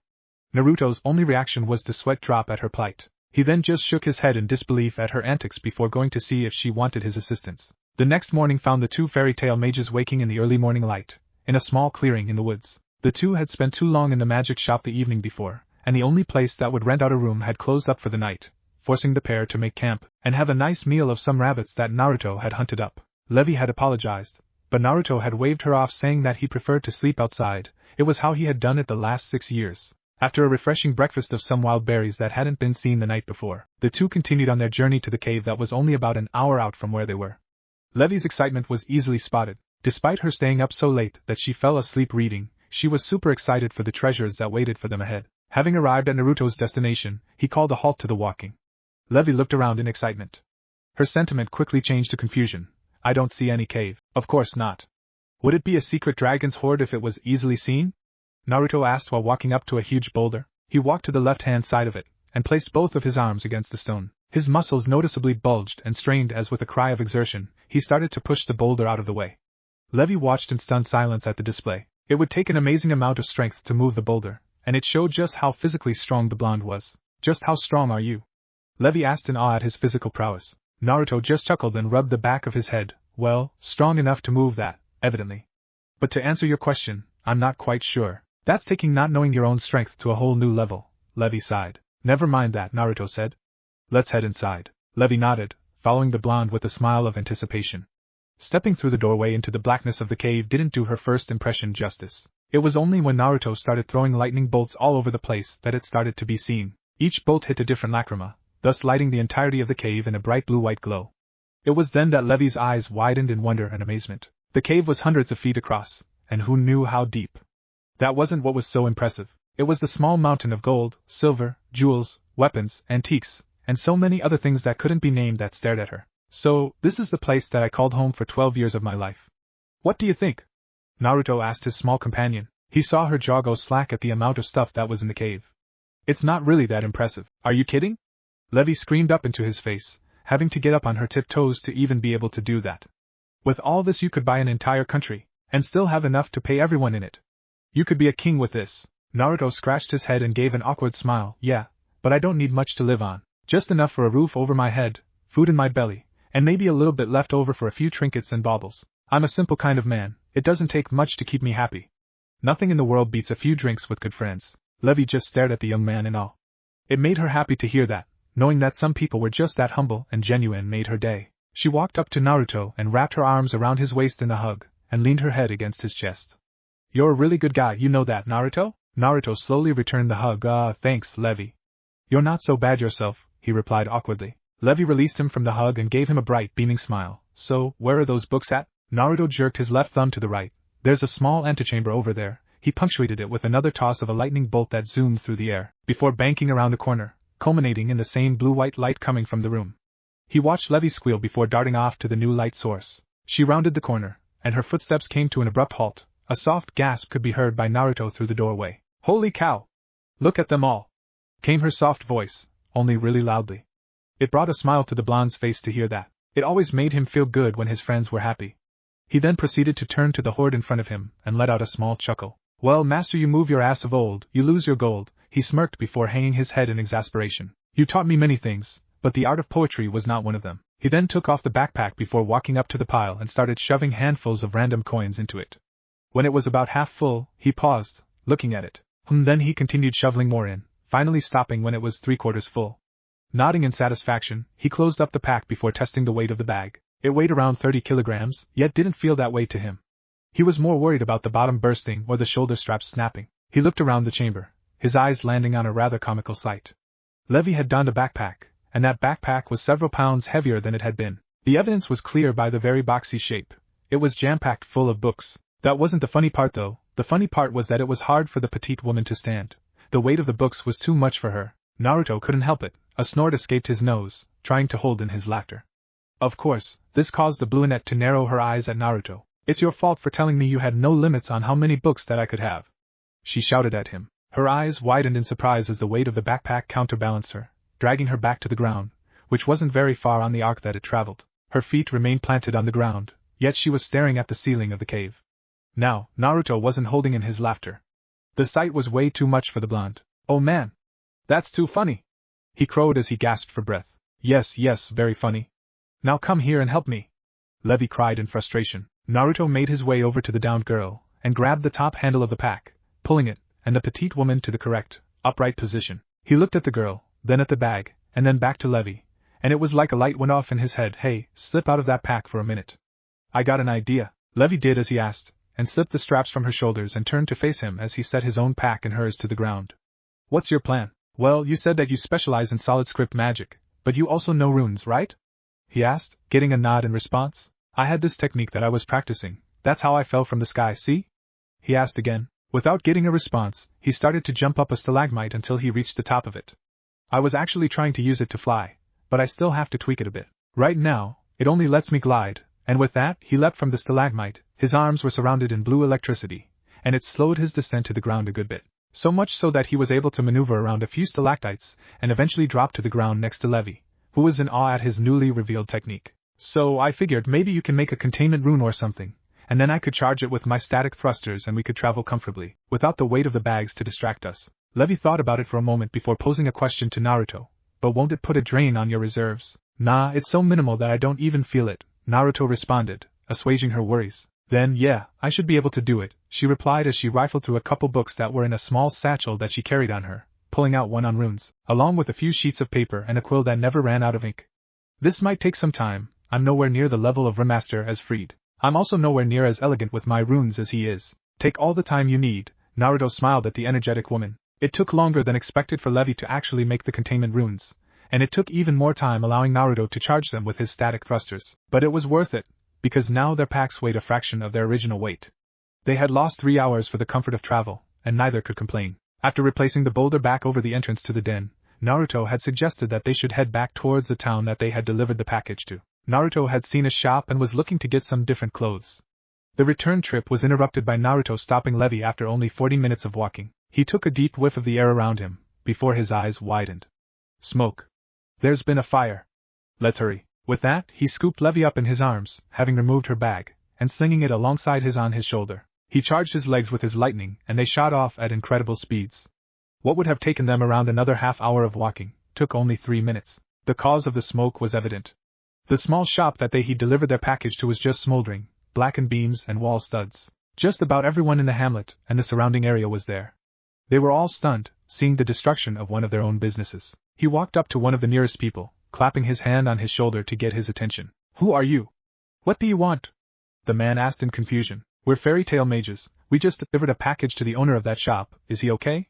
Naruto asked, concerned. The man just jerked his thumb over his shoulder at a tent. He's in there, but I don't know how much longer he'll make it. It's impressive that a man his age was able to take down a couple of his attackers. They're in there too. Thank you, Naruto nodded to the man. He glanced at Levi, seeing her shocked and sad expression. It was clear that she hadn't experienced the atrocities of man very often. You might not want to come with me into the tent. We don't know what we'll find, and it might be pretty gruesome. Levi just nodded and shook her pack off her shoulders, setting it on the ground next to the entrance of the tent, next to Naruto's. I'll just watch our stuff and see if I can't find anything out from the other townspeople. Naruto nodded and entered the tent. The smell of burnt skin and hair was overpowering. It was one of the times that his enhanced senses were doing him in. It took a second for his eyes to adjust to the lower lighting. Inside, there were 4 beds. 3 were covered in white sheets, hiding the bodies that lay beneath them. The 4th bed had a group of people around it, one evidently the town doctor, judging by the bag he was closing up, and his blood-stained clothes. Naruto walked up to the man, talking in a soft tone. I'm Naruto Namikaze, mage of fairy tale. My guildmate, and I just delivered a package to the old man at the shop yesterday. Can you tell me what happened? The doctor looked at Naruto with a tired expression. From the reports, a group of 5 people attacked the magic shop. They say that they heard shouting from inside, and the sounds of things being broken, before screams. Then, after a few minutes 2 people walked out, and one of them set the place on fire, leaving all inside to be consumed by the flames. What they didn't expect was the response to the event. The fires were doused pretty quickly, and everyone inside was pulled out. Only the owner survived. Is he going to be alright? Naruto asked. His response was a shake of the head. He's still clinging to life, but I don't know for how much longer. He inhaled hot ash. His lungs are failing quickly. He also lost his left arm, and burns cover 70% of his body. It's amazing that he is still alive. Naruto's eyes widened in surprise at the hell the old man was put through. He glanced around the doctor to the shopkeeper. He was covered in bandages, and it was obvious he was in pain. He walked past the doctor, and stood at the old man's bedside. The old man's eyes widened, feeling Naruto's magical presence next to him. It's you, he said. His voice was hoarse and soft. Yeah, it's me, Naruto informed him, seeing that both of his eyes were unseeing, having been blinded in the attack. He saw the man gesturing for him to lean in closer, so Naruto did. He was surprised when his bandaged arm shot up, and grabbed the collar of his shirt, pulling his ear next to his mouth. Thereafter it, his voice was strained, due to the overwhelming pain he was in. It must be protected. They need to be stopped. At all costs. After saying this, he started hacking, his grip letting Naruto escape his dry, heaving gasps. He then started speaking again. Tell my family, tell them, and like that he was gone. Naruto stood back up to his full height. He looked down at the old man, his unseeing eyes wide, a look of fear present in them. He placed his hand over them, sliding them shut, and making him look like he was at peace. Naruto knew that he wouldn't be until he found those that were responsible for the attack, and made them pay and found whatever it was. It must have been powerful, seeing as it drove people to kill for it. Reports. I need reports, Naruto called out to everyone in the tent, which included the doctor and 2 women who looked like they were with the doctor. On what? The doctor asked with a frown. Everyone on the beds, Naruto said, pulling the sheets from the 3 bodies that occupied the other ones. His eyes flashed over the other 3 bodies in the room, taking in all of their injuries that he could see. The first one dead was this one, the doctor said, pointing at the bed right next to the old man's. We believe that Rider-san was the one that struck the killing blow to this one. He has this impact of a spell, he said, pointing to his chest, which was caved in. Rider-san was one to mix spells with physical attacks, so it seems that he caused this man's chest to cave in. He died rather slowly due to asphyxiation from punctured lungs. This one was the next to die, one of the women informed Naruto, pointing at the next bed. He put up a fight, judging by the defensive blows, as well as the skin knuckles. His hands are a perfect match to some of the wounds inflicted upon Rider-san. But it seems that Rider-san was able to retaliate. His sternum was shattered, and his heart was ejected from a blow that caused it to become a projectile. It hasn't been recovered, she finished for Naruto. Now it becomes a little hazy. It seems that this last man was not killed by Rider-san. The second woman turned to Naruto. The only physical defect that resembles anything of Rider-san's is his shattered knee. It's hard to tell from the burned tissue, but it was bruised and moves freely in any direction. This person was not walking away from the attack. The doctor cleared his throat before continuing. It seems that after that last attack of Rider-san's, he was incapacitated. It wasn't long after he was incapacitated that he lost his arm. Was that recovered? Naruto asked with a frown, his mind processing all the information he had been given so far. The doctor nodded. It was in pieces. Not all the fingers were accounted for. His other hand's fingers were all broken, as well as the forearm. Whoever did it showed no hesitation. It was deliberate and meant to cause immense pain. A sadist, Naruto's eyes narrowed. His eyes locked on the third corpse of the attackers. I think the same man who did that to the old man is also the one who inflicted those lacerations on this one. A punishment? Or was it a lesson? I can't say anything of the person's mental state, the doctor informed Naruto. These wounds, his being a sadist, what does that tell me? Naruto mumbled to himself. His mind was racing a mile a minute, yet couldn't come up with what he was missing. They were also all branded with the same symbol, the second woman with the doctor told Naruto, showing him what it looked like. It looked like a rat's skull with what looked like stiletto blades as the front teeth. Thank you, Naruto told the 3 medical people. With a final glance at the old man, he exited the tent. He found Levi nowhere in sight. It was okay because it gave him time to think. He was missing a piece of the puzzle. What was missing? The cuts seemed to be deliberate. Each one was precise, inflicting the most pain. He was also the one who broke the old man's arm and fingers. He didn't even know the purpose of them. By the time that those injuries were inflicted, his other arm was already gone. They probably already had what they wanted. So why did he do that? It hit Naruto like a ton of bricks. He was proud of his work. That means he would want to see it again. He's still here. His eyes flew across the background, looking at people who were watching the tent intently. No, he would be able to see inside. He would have a vantage point to see into one of the tent's windows. His eyes flew to the surrounding trees. He was here, and he was up in one of them, and when he found him, he would. Found you, Naruto whispered, eyes landing on the man in question. He was tall, his hair was white, long on the left side, and shaved on the right side of his head. His clothes were all black, with leather straps crisscrossing his chest. On his back was a weapon. A sword. As Naruto spent time analyzing him, it seemed the man had caught Naruto's scrutiny of him and decided to bolt for it by jumping to the ground. Oh no you don't, the blonde roared as lightning surged into his legs. With a mighty push, he was running towards his target. Without warning, Naruto lashed out with a left haymaker as he reached his target. The target in question reacted by spinning out of Naruto's reach, the arcing sparks of his gigawatt blade making his hair raise to follow the hand. Digging his feet into the ground, Naruto slid a few feet before rounding out, and facing the fleeing mage in question. The odd man gave Naruto a creepy grin, noting the hatred brewing within Naruto's eyes. My, what do we have here? A little legal guild lackey, perhaps? Damn straight, Naruto confirmed, standing in a ready stance, his feet spaced apart evenly, his knees bent in a reflexive stance, his arms hung at his sides, blue electricity surging through them, his fingers twitching in anticipation. Oh my, what could a legal guild want with someone like me? The man questioned, bringing his left hand up and brushing the hair from in front of his face away, only to have it fall back where it was. Naruto's eyes narrowed. Don't play that bullshit game. You know why. What reason did you have? I'm afraid I have no idea what you're talking about, he responded coyly, his eyes opening a bit, and Naruto seeing their pink color. Stop playing games, Naruto commanded, a surge of electricity crackling off of him. Why would you attack an old man like that? What do you have to gain from torturing him, and your own comrade as well? The man's eyes closed again, and a prideful grin stretched across his face. You like my handiwork? I'm tired of playing your games. Tell me who you are, and where your base is located, Dark Guild Roach. Naruto hurled the insult at the man. He noticed that he was receiving a look from the man now. No emotion was displayed, however. Roach, you say? Naruto smirked, noticing he hit a chord in the man. You heard right. You dark guilds are all like roaches. You scurry around in the dark, spreading your disease and filth, only until someone turns on the light, and you flee back to the hole that you came from. Naruto watched as the man reached behind his back and pulled off the sword. It was an odd blade. There was no guard, and it tapered dramatically, yet was all uniform in its shrinking along its length, which was easily 4.5 feet. There were many nicks and dings as well as scratches along the blade. It was also rusted in spots, showing that it was used much and cared for little. On the end he could see the fresh dried blood of his latest victims. He raised the sword so that it was perpendicular to his body and he was pointing it at Naruto. Why don't you see if you can beat me, little light mage?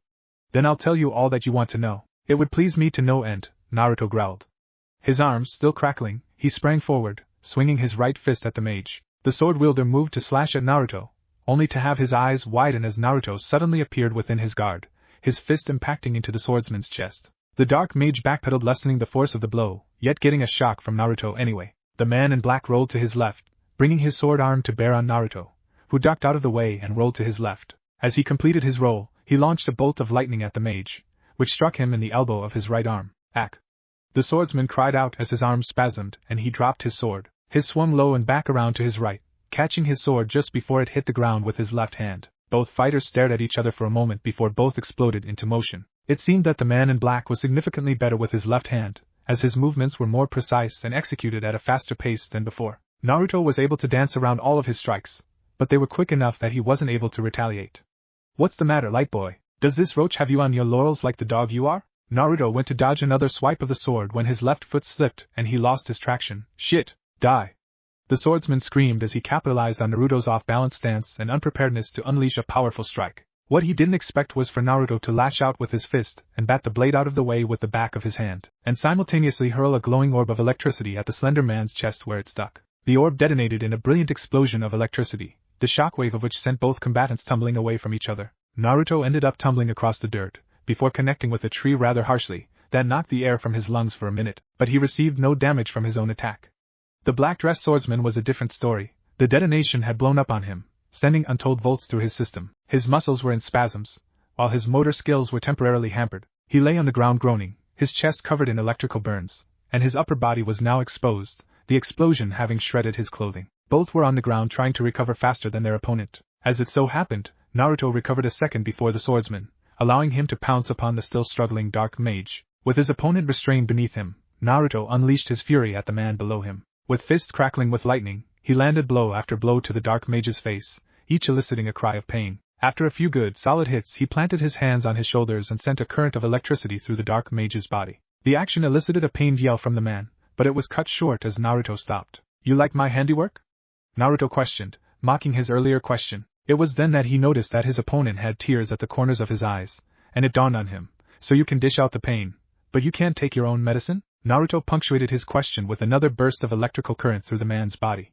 This caused him to scream out in pain and more tears to fall from his eyes. Naruto looked on, disgusted at the man before him. He hated the fact that he was doing the same action that he performed on the innocent old man as well as his own subordinate. You take pride in torturing the weak and wounded, yet when someone comes along to put you in your place you become a sniveling shell of a human being, Naruto stated. The white-haired man sniffled and tried to talk through his tears. Please, SD. Did the old man beg you? How about your subordinate? Why should I show you the same mercy that you didn't show them? His magic started to flare, when a soft voice caught his attention. Because you're better than he is, Levi replied to his question, coming up behind him. Her gaze was hard, yet Naruto could tell that she felt pity for the small, broken man held captive by Naruto. If you continue, then you're no better than he is. As a member of Fairy Tail, we need to set an example. We need to follow the laws and rules. Naruto looked at her expression, then turned back to the man pinned below him. He sneered, watching as he gasped and wheezed as he tried to stop his crying. You're gonna tell me all that I want to know, or else I'll continue, got it?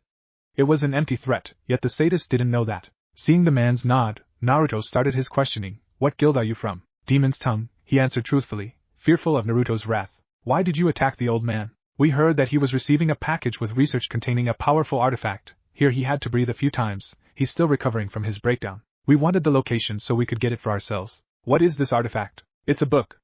A powerful one. One that in the right hands can inspire the masses, cause the fall of cities, topple governments, and bring about the destruction of all that we know. Why does Demon's Tongue want it? Naruto asked, a frown marring his face. We don't. Tartarus does. Levi gasped at hearing the name, causing Naruto to turn a questioning gaze on her. You familiar with that name? Yeah, they're one of the 3 most powerful dark guilds around. They're considered the strongest of the Balam Alliance. Levi answered Naruto's question. He turned back to his captive. Why would Tartarus send Demon's Tongue to do its dirty work? Demon's Tongue is a guild allied with the Balam Alliance. One of Tartarus's main guys came to us with this job. It seems they think it wasn't worth their resources, so they outsourced it to us, the black-clad man replied, finally having his breathing under control. One last question, Naruto told the man. Where can I find Demon's Tongue? They're about 5 miles to the north-northwest.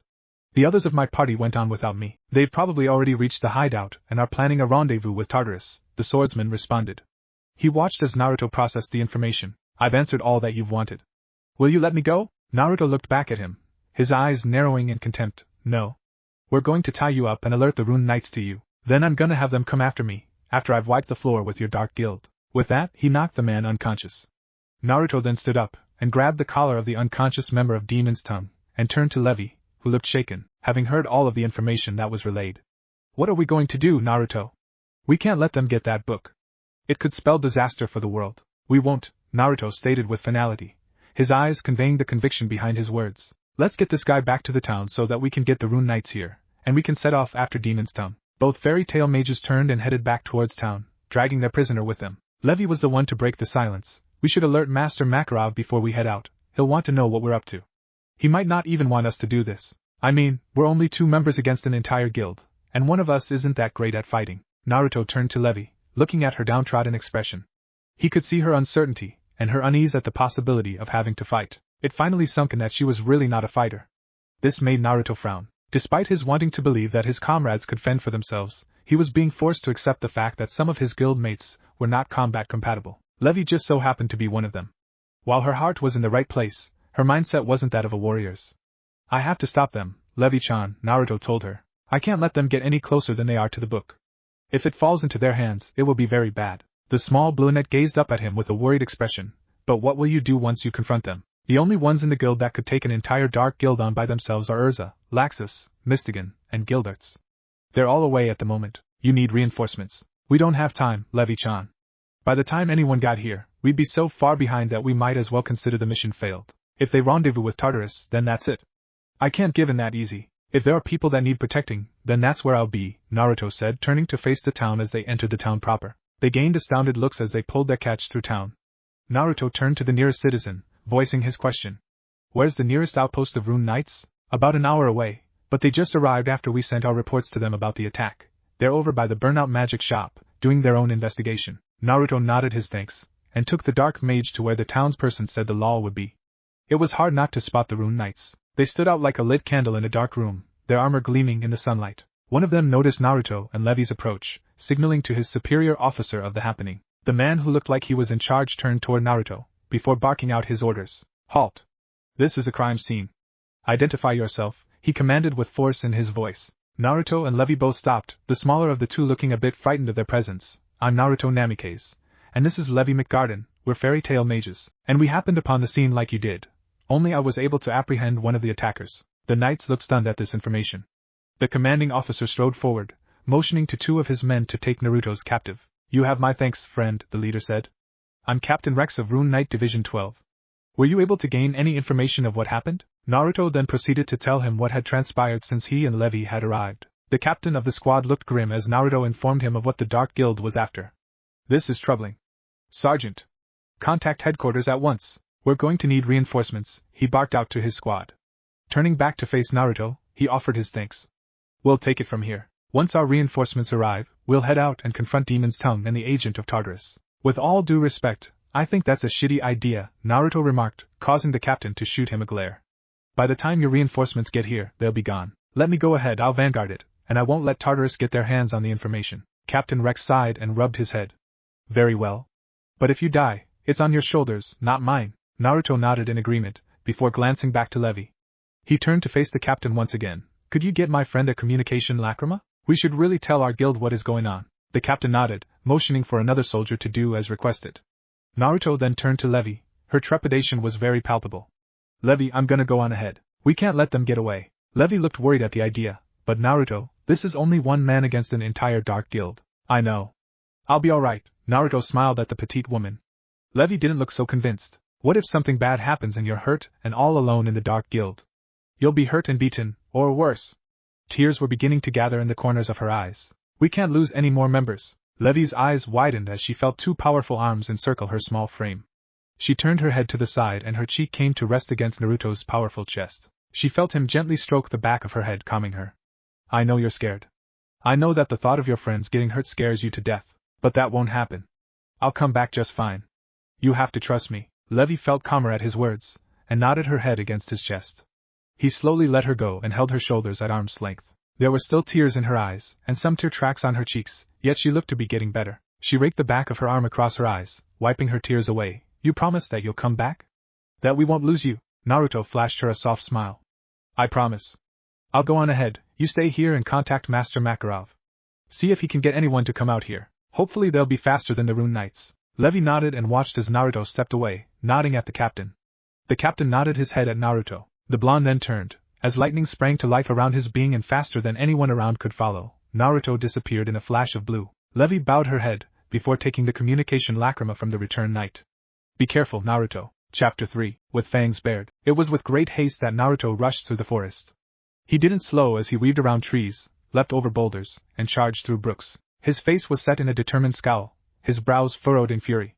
He would not be the one to let evil escape. He would bring down his wrath upon those that would bring harm unto others, and he would feel no remorse in delivering their punishment. His thoughts drifted to his friends, and what could happen to them if he let them down. His body seemed to blur even more and static seemed to crackle behind him as he pushed himself faster and harder than before. It was within only a few more minutes that Naruto broke into a clearing with a dilapidated building that looked like a church standing within. There was an overgrown and unattended graveyard nearby that confirmed the building's identity as a church. Most of the headstones and grave markers were old and worn down by the elements, some having crumbled from overgrowth or vandalism. From within he could feel many presences. Each of them contained magical power flowing through them, and all of them seemed to have a fair amount, less than that of the swordsman that he fought just a little bit ago, but still a good amount. He cracked his knuckles in preparation for his assault and charged the front doors. With electricity crackling across his knuckles, he slammed his fist into the old, wooden doors. With an explosion of magical energy, the doors imploded into the church, flying off their hinges and colliding with a few unsuspecting mages as they continued on their path. Surprised cries and screams filled the air as the light burst through with the doors. Many people had to cover their eyes so that they could see into the light. Who the hell did that? A random member screamed, his rat skull guild stamp showing on his left cheek. As if shrouded in a halo, Naruto strode through the doorway, the light giving him an almost ethereal glow. As he stepped into where the light wasn't shining so brightly, Demon's Tongue got their first look at the man who would bring the full weight of his wrath down upon them. Sparks jumped from him to random metal pieces around him as his power boiled within. He stopped his approach and leveled a finger at the entire guild. I want answers, Demon's Tongue, and I'm going to get it. In response to his declaration, a brave or stupid mage shouted from the back, fuck you. Naruto lowered his hand before smirking. I knew you'd say that. With a burst of speed he appeared, with his fist buried in some poor sap's face. After the realization of what had transpired set in, chaos broke loose. Levi stood in the Rune Knight's tent, hers and Naruto's packs acting as a seat as she sat staring into a magical projection of Mara Jane, who was listening as Levi recounted the events leading up to when Naruto had left. So what do I do now, Mira? I don't want to leave Naruto alone and without backup, Levi said with a worried expression across her cute face. Mira didn't respond, letting her thoughts run. She looked like she was going to speak before she looked to her left. Oh. Master, thank goodness you're back.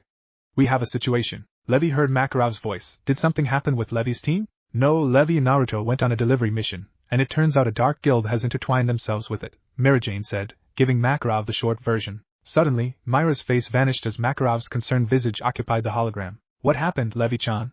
Are you alright? Where's Naruto? Makarov asked, being the concerned parent type that he was. We're fine, Master, Levi replied. A dark guild attacked the person we delivered the package to. Evidently it was research on the whereabouts of a powerful magic artifact. A book, I think it was. Makarov's eyes looked grim. Levi, I want you and Naruto to stay put. I'll have Urza head your way, and she'll take care of this dark guild. Levi started to chuckle nervously before scratching the back of her head in embarrassment. Well, there's a tiny little problem with that. You see, Naruto actually ran ahead. He said that he couldn't let them get away with what they had done. It was silent in the tent for a few seconds as Levi watched Makarov process that bit of information. Slowly, red started to seep into his face as his eyebrows drew together. The entire image started to shake as Makarov cried out, "He did what?" And with a flash of light, the other end of the transmission went silent. Levi stared at the communication lacrima for a few minutes more before stowing it in her satchel. She slumped back into the makeshift chair. Her shoulders slumped as she was ordered to just simply wait again. Wait for rescue to come and get her. It really annoyed her that she wasn't as strong as others, but at the same time, she didn't know what could be done to help her out. She thought to Naruto, and how he just reacted. Not even giving a thought to his own personal safety, only that of others. He was a truly virtuous person. Maybe she would ask him to help her better herself. It was a good idea. They both would better themselves when they got home after Urza got there. Levi suddenly froze up at the thought that Urza was going to be their backup. Suddenly, running off and getting mangled by a dark guild was sounding like a better option than facing Urza. With a groan of suffering to come, she reached into her pack that held the books she took from the cave and started reading it. Oh well, if she was going to get punished, she'd at least like to go out while doing her favorite hobby. Naruto stood in the dark guild's hall. His eyes looked down at the mass of broken bodies down below. Some of them were unconscious, others simply unable to move. But they were all alive. This would leave them in perfect resting condition. He had gleaned through his chaotic battle that their stronger members had left to go retrieve the artifact in their magic-driven cart. He scowled. Now he had no idea where these guys had left to. He had to find a clue, but first he needed new clothes. He was missing his shirt. It had gotten torn off by a guy who thought that grappling him would be a good idea. Of course, when his guild stamp on his shoulder had been revealed, even more hell had broken out. His pants below his knees had been scorched off, and his legs had slight burns on them from a massive fireball that he blocked with his polarity shield. He didn't have any idea where his sandals had disappeared off to. So, before he was heading out, he was stealing some clothes from the Dark Guild. He went to where he thought their bunks were in the basement of the church. Sure enough, there were bunk beds with wardrobes and footlockers by them. At random, he started rifling through them. He quickly found a pair of navy blue pants that fit, as well as some socks and brown boots. A gray long-sleeved t-shirt finished his ensemble, before he made his way out of the basement. Stepping out of the old church and into the sunlight, Naruto started his looking for a trail to follow. He rushed around to the back of the church where he discovered a shoddy lean-to with wheel ruts in it. He looked down and followed the tracks out, but soon found that that was a foolish endeavor as there were many separate tracks leading multiple different directions. He sniffed, trying to let his enhanced sense of smell catch the scent of people, but it was futile. They hadn't lingered long enough to set a trail. He then immediately dropped to his knee and placed his hand on one wheel track. It was dry, so he moved on. He repeated this for 5 more tracks before coming to one that was slightly wetter than the others, which meant that it was the most fresh. He looked up and followed the trail to the edge of the woods, where an arching opening made for a good wagon-sized pathway. With haste, he followed the path for as long as he could, before the trail was lost in the overgrowth. He cursed in frustration, and allowed his restless energy to pulse. This had an unintended result, as he was able to see a rough outline of a carriage that was green, heading away from his position. It didn't get too far before it disappeared altogether.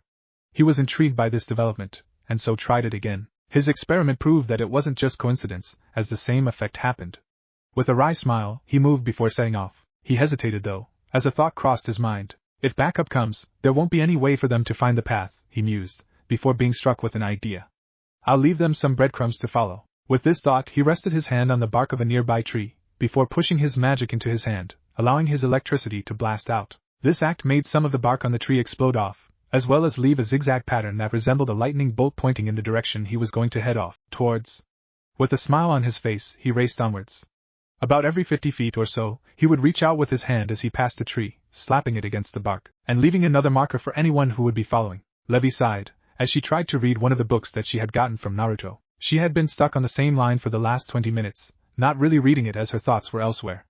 She sighed again, and decided to call it quits. There was no way that she would be able to read in this state anyway. Her thoughts were a cacophony of desires, wishes, deprecation, and loathing. She cursed herself for the 100th time for being as physically and magically weak as she was. She stood up from her perch on her and Naruto's backpacks, stowing her book in hers before standing and stretching. The little hamlet had calmed down since the Rune Knights had left a half-hour ago after their reinforcements had shown up. They had left only scant minutes after Naruto had rushed off. She was alone, and had been instructed to wait for Urza to arrive. With a wistful smile, she raised her head to the sky and watched the passing clouds, feeling sorry for herself. If only she had been more up to the challenge of going after Naruto, maybe then she wouldn't be so sad for what's happened. It all came back to Naruto. He was a member for merely a week, and already she felt like she had found a lifelong friend. The way that he was so sure of himself, and his actions had made her feel awkward about herself. She wanted nothing more than to be able to act without thinking like he could. He was the very pinnacle of what it meant to be a fairy tale member, and it. Levi's thoughts were halted as the sound of wood grating on gravel and dirt drew her attention. The source of the noise was a magic-powered carriage. Sitting in the driver's seat was none other than Urza Scarlet, the Titania. She was the most powerful female mage in the guild, seeing how Marijane no longer did missions, or even exercised her S-rank power. Urza hopped off the carriage, her heart crew's armor glinting in the sunlight. A golden semi-cross and fairy tale symbol both adorned her chest plate. Her hands and arms were covered in gauntlets, the same gleaming metal as her armor. Her legs were unadorned besides a pleated skirt and leather boots that came up to her knee. On her hip was a scabbard and sword, easily within reach should she need it. From the get-go, Levi could tell by her expression that she was not happy. "Where's the Rune Knight, Commander?" she barked out at a random person. Said man didn't have any time before he was hauled up off his feet by his collar by the irate redhead. She repeated her question, and when no answer was forthcoming, she started shaking the poor man. "Answer me, Urza. Over here!" Levi called out to her guildmate and friend, waving her arm for added effect. This served to gain the redhead's attention, who proceeded to promptly drop the man she was holding, and come storming over to her. "Levi!" she started in her scolding voice. "Why are you alone? Where is the new member and the Rune Knights?" Levi was scared at the tone she was using, having flashbacks of her childhood. "Well, you see, Naruto ran after the Dark Guild before the Rune Knights' reinforcements showed up. He said that he couldn't let Demon's Tongue get too far ahead. This is a really powerful artifact that we're dealing with." Urza frowned before relenting her gaze a bit, yet it was still pretty harsh. "That's very noble," Levi smiled at her declaration, "but very stupid. He's an untested mage, going against who knows how many dark mages. It was very foolish. Plus there's the affiliation with Tartarus that needed to be considered. And furthermore, Levi felt that Urza was being too hard on Naruto, especially when he wasn't able to defend himself. With a sudden welling of courage, she snapped at Urza, "That's not fair. You don't even know the guy. He's nice, caring, and strong. You weren't even around when he joined. Master says that Naruto fought equally with Laxus, even beat him." That caught Urza's attention. She hadn't heard this piece of information. To have fought Laxus as equals, or to have beaten him, that spoke volumes. Maybe there was no need to worry about the new guy.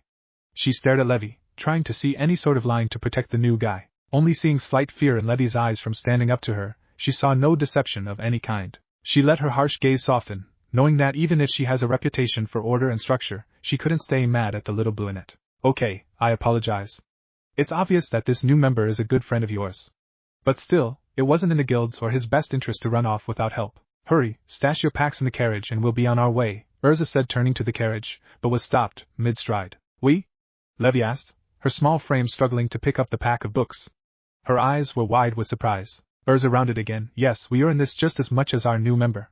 It is a duty of fairy tale mages to see out a mission to its end. But I'm. You're what?" "I'm weak." Levi looked despondent, having to admit her faults. "I won't be of any use with them.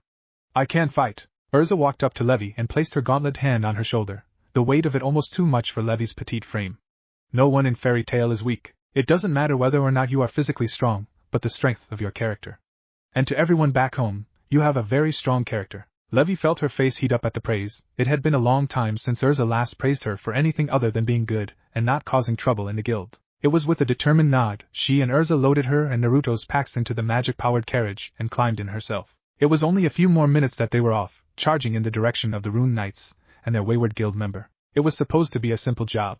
First they had sacked that magic shop and got the information they needed from the owner. Then the team got back, and without wasting any time, their group, composed of the guild's top members, had left, 16 men strong. It was left to the 3 men who composed the defensive unit of the guild to guard their rear, and the entrance to the cave as well as their carriage. One of the 3's members had been sitting on the carriage, catching flack for reading Sorcerer Weekly. "Why do you read that crap anyway?" a large, tan man asked from on the ground. His most defining feature was that he was missing the middle finger on his left hand, besides standing over 6.5 feet tall. "Hey, you gotta admit that these legal guilds have some pretty hot babes in them," the one sitting on the carriage replied. His defining feature was that he was the smallest of the group, and had no hair, but his head was completely covered in tattoos. He also looked a lot like a toad, with a large, wide mouth and squat face. "Oh, the things I would do to that fairy, Marijane. She has got one delicious body," he said with a bit of drool dripping from the corner of his mouth. The last member, standing with the really tall man, was the last to speak. He was very large with long, muscled arms crossed, and resting on his overly sized gut. A handle for a very large broad axe rested over his left shoulder, the blade sticking up behind him. "Pretty big talk coming from a virgin," he taunted, putting way more emphasis on the last word than was necessary. He wasn't disappointed when the man on top of the carriage bristled at the barb. "You're one to talk. You've never been with a woman either, the toad-like man said. It's not like I haven't tried, there's just no women out there who could stand to be around a real man like me, the fat one responded. Oh, that's rich. The toad started laughing. Large guffaws in a nasally, high-pitched manner emanating from his wide mouth. You wanna go? The other one responded, drawing his axe into his hands. I'll make you. Stop, the tallest of the bunch commanded, his eyes searching the tree line. Huh? What's happening? He was questioned by the toad-like man. The tallest kept scanning the trees, hoping to see something. I could have sworn I heard something. This statement made the other two start looking around as well, standing at the ready. Several seconds passed in this fashion, before the man with the axe perked up. Did you hear that? Hear what? As thunder drop. It was as if a bomb had exploded on the carriage. Before anyone really had a chance to react, a shining blue object fell out of the sky, completely obliterating the carriage and sending the man sitting on it flying through the air like a ragdoll, his entire body engulfed with crackling lightning. He was unconscious before he hit the ground. As the object hit the ground, a crater formed as the kinetic energy behind the blast moved outward. The man with the axe fell next, the gust of wind from the epicenter, picking the flat of his blade up, causing it to impact his head with extreme force, instantly rendering him unconscious. The tallest of the group had reacted just barely, throwing up a magical barrier, dampening the effect somewhat, but he was not spared the technique's power. Groaning in pain, the tall man looked at his comrades. Both were down for the count. It was such a powerful attack. He looked at the scattered wreckage that was his guild's carriage. There was no way they would be getting it back together again. He looked back to the crater, seeing a person walking out of it. Blue sparks crackled around his form, and his face was set in a frown. He didn't look very imposing, he was just above 6 foot, and didn't look too strong. A punk like you? The tall man asked through clenched teeth. You've got to be shitting me. That's where they went? Your guild? He asked, nodding his head to the entrance to the cave a few feet away. Aye, but you'll have to get through me first. Naruto glanced at the two fallen members before looking back to the tall man. Doesn't sound like a problem to me. They are weak compared to me. Sure, we may be a team, but I am the leader of the group. Demon's Tongue's Bastion is what we were called, and I'm Higger, the bulwark. My defensive magic is second to none. The man, now identified as Higger, proclaimed as two steel shields appeared on his forearms, magical barriers appearing on the shields. With speed belying his size, he moved in front of the cave entrance, and took a firm stance. He raised his arms and banged his shields together, causing the two barriers to grow together, becoming one large one that was as big as the entrance to the cave. Let's see you get through this. Naruto's eyes nodded, before charging his fists with lightning and shooting off at Higger. Launching a straight punch that would have sent anyone flying, he was surprised when the barrier zapped the energy from his fist, and his bare hand crashed into the steel of the shield. Usually this would have had an effect of still sending his opponent reeling, but instead, it was like he had punched solid steel, and the numbness shooting up to his shoulder told him that doing it again was a bad idea. Kicking off, he landed a few yards away and shook his right arm out to get feeling back into it. Why didn't you go flying? Anyone else would have. Since you'll never get past me, I'll tell you a secret. When I'm defending anything, my body becomes like that of steel. I can hold the same stance and position for hours, without moving a muscle. You'll have a hard time getting me to move. Higger smiled from behind his shields. Without delay, Naruto gathered up magical energy in his lungs, lightning dragon's roar. Unleashing his roar, he concentrated it, so that the energy didn't disperse over a larger area, making it more of a line than a cone. As the lightning barreled at Higger, he didn't catch what the large man said. Naruto watched as the attack impacted the barrier, yet the barrier did not give. He pumped some more power into it, and held it for as long as he could before he was unable to any longer. Panting, to get air back in his lungs, he stared on, stunned as his attack seemed to be absorbed into the glowing runes hovering over the shield. Suddenly the runes went from purple to bright blue. In an instant, Naruto was facing his own attack head-on, only it seemed to be stronger. He wasn't able to erect his own shield in time, and instead, took the full brunt of the attack, only managing to cross his arms across his midsection. Being a dragon slayer, he wasn't hurt by the element, but it didn't mean that he didn't suffer some damage just from the force of the hit alone. He was sent flying back, plowing a ditch along the way, kicking up dust in his wake. How'd you like that, boy? Higger questioned, still not having moved an inch. How was that? Did you like a taste of your own medicine? From the dust, Naruto walked out, mostly unscathed. Sure, he was covered in dirt and grass stains, but that stood to reason. His clothes had taken the biggest beating. He no longer had any sleeves on his shirt, and he was missing his left pant leg. Naruto looked down to take in his appearance and sighed. Why do I even bother? Higger just stood and watched the boy. His pose rigid and unyielding. However, his mind was racing. The boy should have been on the ground, unconscious from that attack. He had nearly tripled the original power behind it. This kid was serious business. That was a good try, but with people like me, reflecting our own attacks back at us is a waste of time and energy. It just serves to piss us off, Naruto said as his body started to crackle with electricity again. You know, it's said that a dragon's roar can pierce through anything. To have you still standing is a testament to your power. However, now I'm pulling out all the stops. With a war cry, the lightning crackling around Naruto's body shot up straight into the air, at the direction of his arms. About 3 seconds later, a rumble from the sky was heard, as a large dark cloud formed above the area, the electricity around his body having jumped into the clouds. Lightning Dragon's secret technique. Lightning Storm. As he completed his call, his hands fled down from above his head and ended with his elbows pulled in tight to his sides. With a beckoning flare of energy, the accumulated lightning in the sky raced out of the clouds and blasted on top of Higer's position. His face was contorted in panic as he looked up at his shielding. It seemed to be holding, and for a brief moment, he had thought he won, until a crack appeared in the magic shell around him. After that, it was all it took for the lightning strike to break through and begin to electrocute Higer. His screams were drowned out by the crash of thunder that accompanied the strike. When the technique ended, Higer was a crumpled, smoking, vaguely human-shaped figure lying on the ground. The grass around him was burned to a crisp, and his body was covered in burns that looked like electricity. Every now and then, his body would twitch, the residual charge causing his nervous system to spasm and short-circuit. Naruto dropped to one knee, breathing heavily. That attack had drained more than he had thought it would. He gasped and held out his hand, recalling some of his energy with his electric drain technique. It only served to relieve him a little bit. Man, I should probably start carrying around electrically charged lacrima. Maybe I can get that jerk Laxus to do it, have him charge him but not tell him what they're for. That'll surprise him for sure the next time we fight. Standing back up, Naruto looked to all the members that were lying unconscious. Higer looked bad, and if he didn't get medical attention soon, he would probably die from bleeding out. At this thought, Naruto started to sway as images of him doing things played in his mind. In one, he stood over a man who was hurt, before clapping his hands together and charging his hands with electricity before placing them on the man who went rigid, before standing up just fine. Pulseel in the next, it showed him standing over a man who was definitely his foe, before he charged one fist and placed his foot on their stomach before tagging them with his hand, and blue arcs appeared at his wrists and ankles, holding him in place. Arc restraint. The final scene showed him hunched over an opponent before bringing his hand towards his opponent's face, having to fight the man to make contact. But when he did, electricity seeped out of his opponent and into his arm. His opponent dropped to the ground, not moving, and detachedly, he knew the man was dead. By a leech. Naruto shook his head, regaining his senses. He looked back down to Higer, before moving over and clapping his hands together. He placed them on his opponent's chest, causing his body to jerk violently, but his wounds were less severe for it. He then stood back up, before placing his foot on the man's body before slamming his charged hand on his chest. He was now no danger as the arcing, blue restraints held him in place. He repeated this move to the other two men before turning to the cave and running inside. Urza and Levi rode up on the scene of an old, forgotten church. Outside there was a group of people tied up, forced to sit as several men in armor walked around the clearing, analyzing the area for clues. Both young women were forced to stop in their advance when two soldiers drew their weapons and pointed them at the pair. Halt! State your names and business for being here, one of the armored men commanded. We are Urza Scarlet and Levi McGarden of Fairy Tale. We're on the tail of a man from our guild, the red-haired woman responded. The two looked between themselves, noticing the guild crest on Urza's armor. Before motioning them to follow, the captain would like a word with you. They were led to a tent, emblazoned with the rune knight symbol on either side of the entryway. As they stepped in, they were greeted by a man with a serious look on his face, as he spoke to a lacrima. We need another contingent as soon as possible.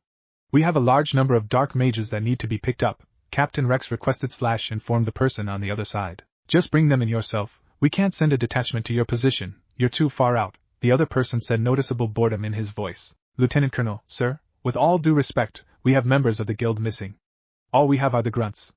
None of the heavy hitters are here. There is also the matter of the young man from Fairy Tale who is in pursuit. He needs backup, Rex said, his face stern. Oh? Fairy Tale is involved? He asked in surprise. That is none of my concern. You've been given your orders, bring back your prisoners and then you can return to pursue the remainder. Rex's eyes widened in surprise. But sir, that'll take 4 days round trip. We'll lose them, the situation is dire.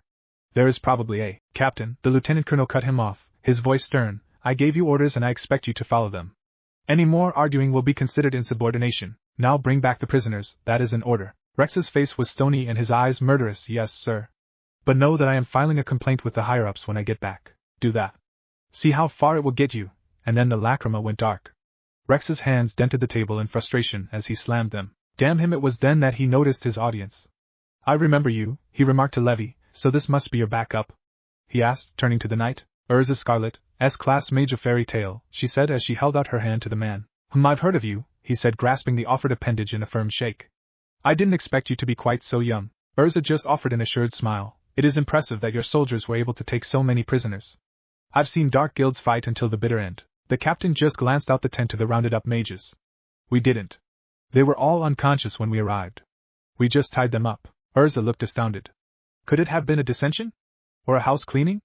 I heard you say that their heavy hitters weren't here. Rex just shook his head as he went back to his desk, looking for something. No, usually that ends in the wholesale slaughter of the entire guild. No, we believe that this was done by your friend, that Naruto fellow, he said as he continued to search before finding what he was looking for. Ah, here it is. There were some burnt spots in the wood, radiating from the door inward.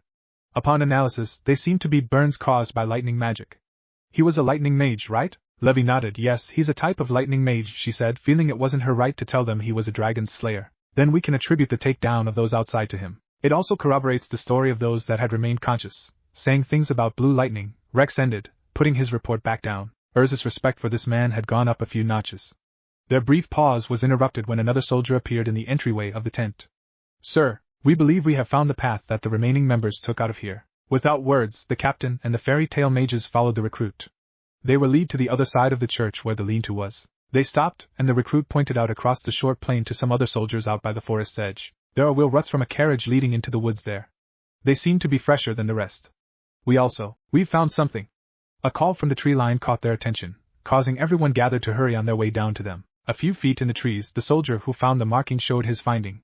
It was a lightning bolt pointing in towards the woods. Urza's eyes scanned the trees, before seeing another a number of yards ahead of their position. It seems that Naruto has left us a trail to follow, Urza responded, pointing out the next marker. Seeing what she was pointing out, Rex turned to the one who alerted their attention. I need you to tell First Sergeant Marcus that he is going to be taking the bulk of the unit, and heading back to Era for processing. I need 4 volunteers to stay, preferably people who aren't afraid they might not make it back. There's no way that we can know what we'll find up ahead, Rex commanded. Double time. With a quick salute, the soldier ran off. Rex then motioned to Urza and Levi to follow him back to the church. What are you planning, Captain? Urza asked as she fell into step with him. I don't like my orders, so I'm choosing to ignore them.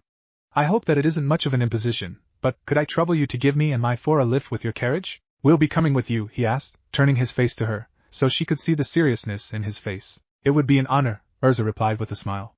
Suddenly, all 3 of them came to a sudden halt, the hairs on their arms rising for no reason. It even caused the odd hair on Urza's head to stray from the curtain that cascaded down her back. Look!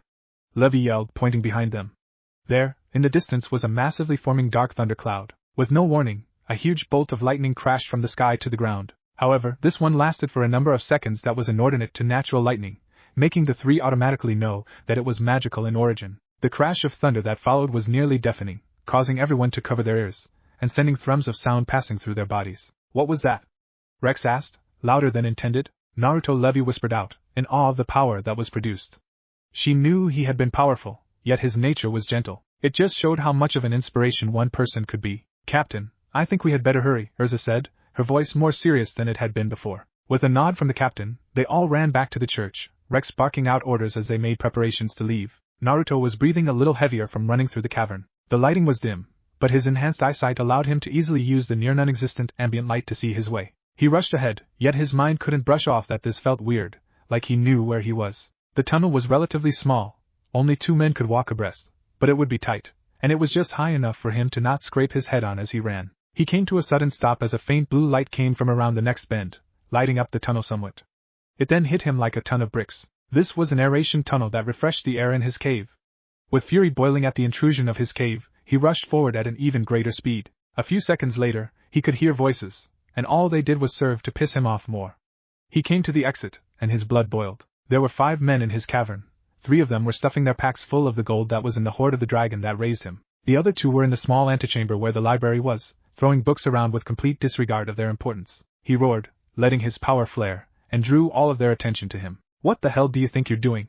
His eyes turning blue and sparking in fury. With insane speed, he launched himself at the nearest member, and before he could react, Naruto had covered the 100 or so feet between them, and nailed him straight in the face with his gigawatt blade-encased fist, sending him careening into a stalactite. Upon seeing their member get hit like that, the other 4 reacted. One of the 2 left at the pile charged, drawing a weird-looking weapon. It was a pole, or pipe that came to a T, then split with 2 other pipes running parallel to each other, their ends ringed in metal discs. The most impressive part, however, was the golden-yellow electricity that arced from the top of the T to the ends of the 2 parallel arms. His opponent swung the weapon, causing Naruto to dodge out of the way, watching as the weapon impacted the ground, causing it to break off a couple chunks of rock, showing its sturdiness.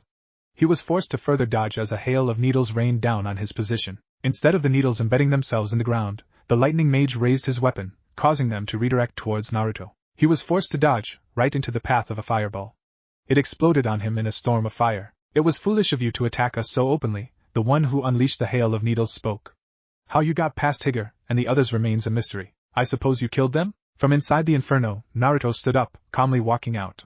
The front of his shirt was completely burned off, leaving it to hang like a vest, showing angry, red skin. Completely ignoring his opponent's question, he drew back his hand and with a grunt, he threw a line of electricity at the mage with the weird weapon. His opponent raised it to block, only to gaze in shock as the end wrapped around one of the parallel bars. With a forceful yank, the weapon was released from his hands, and flew into the awaiting hands of Naruto. The blonde gripped the weapon in his hands, mildly surprised at its weight.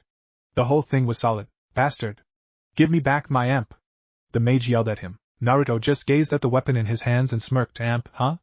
I like it." With that declaration, he pumped his electricity through it, making it spark between the two parallels. Grabbing it in one hand, he disappeared in a flash only to reappear below the fire mage, kicking the man's feet from under his body, before standing back up in a split second and raising the amp up and bringing it down on the mage's face. The resounding sound of electricity surging through his opponent's body as well as the breaking of cartilage and possibly bone made the fire mage cringe in horror. There was no time to dwell on the thought as Naruto was forced to dodge yet another hail of needles that came at him from behind. He was lucky to be extremely fast since the needles rained intensely, blanketing a large area. "How dare you interfere with our work, you pest?"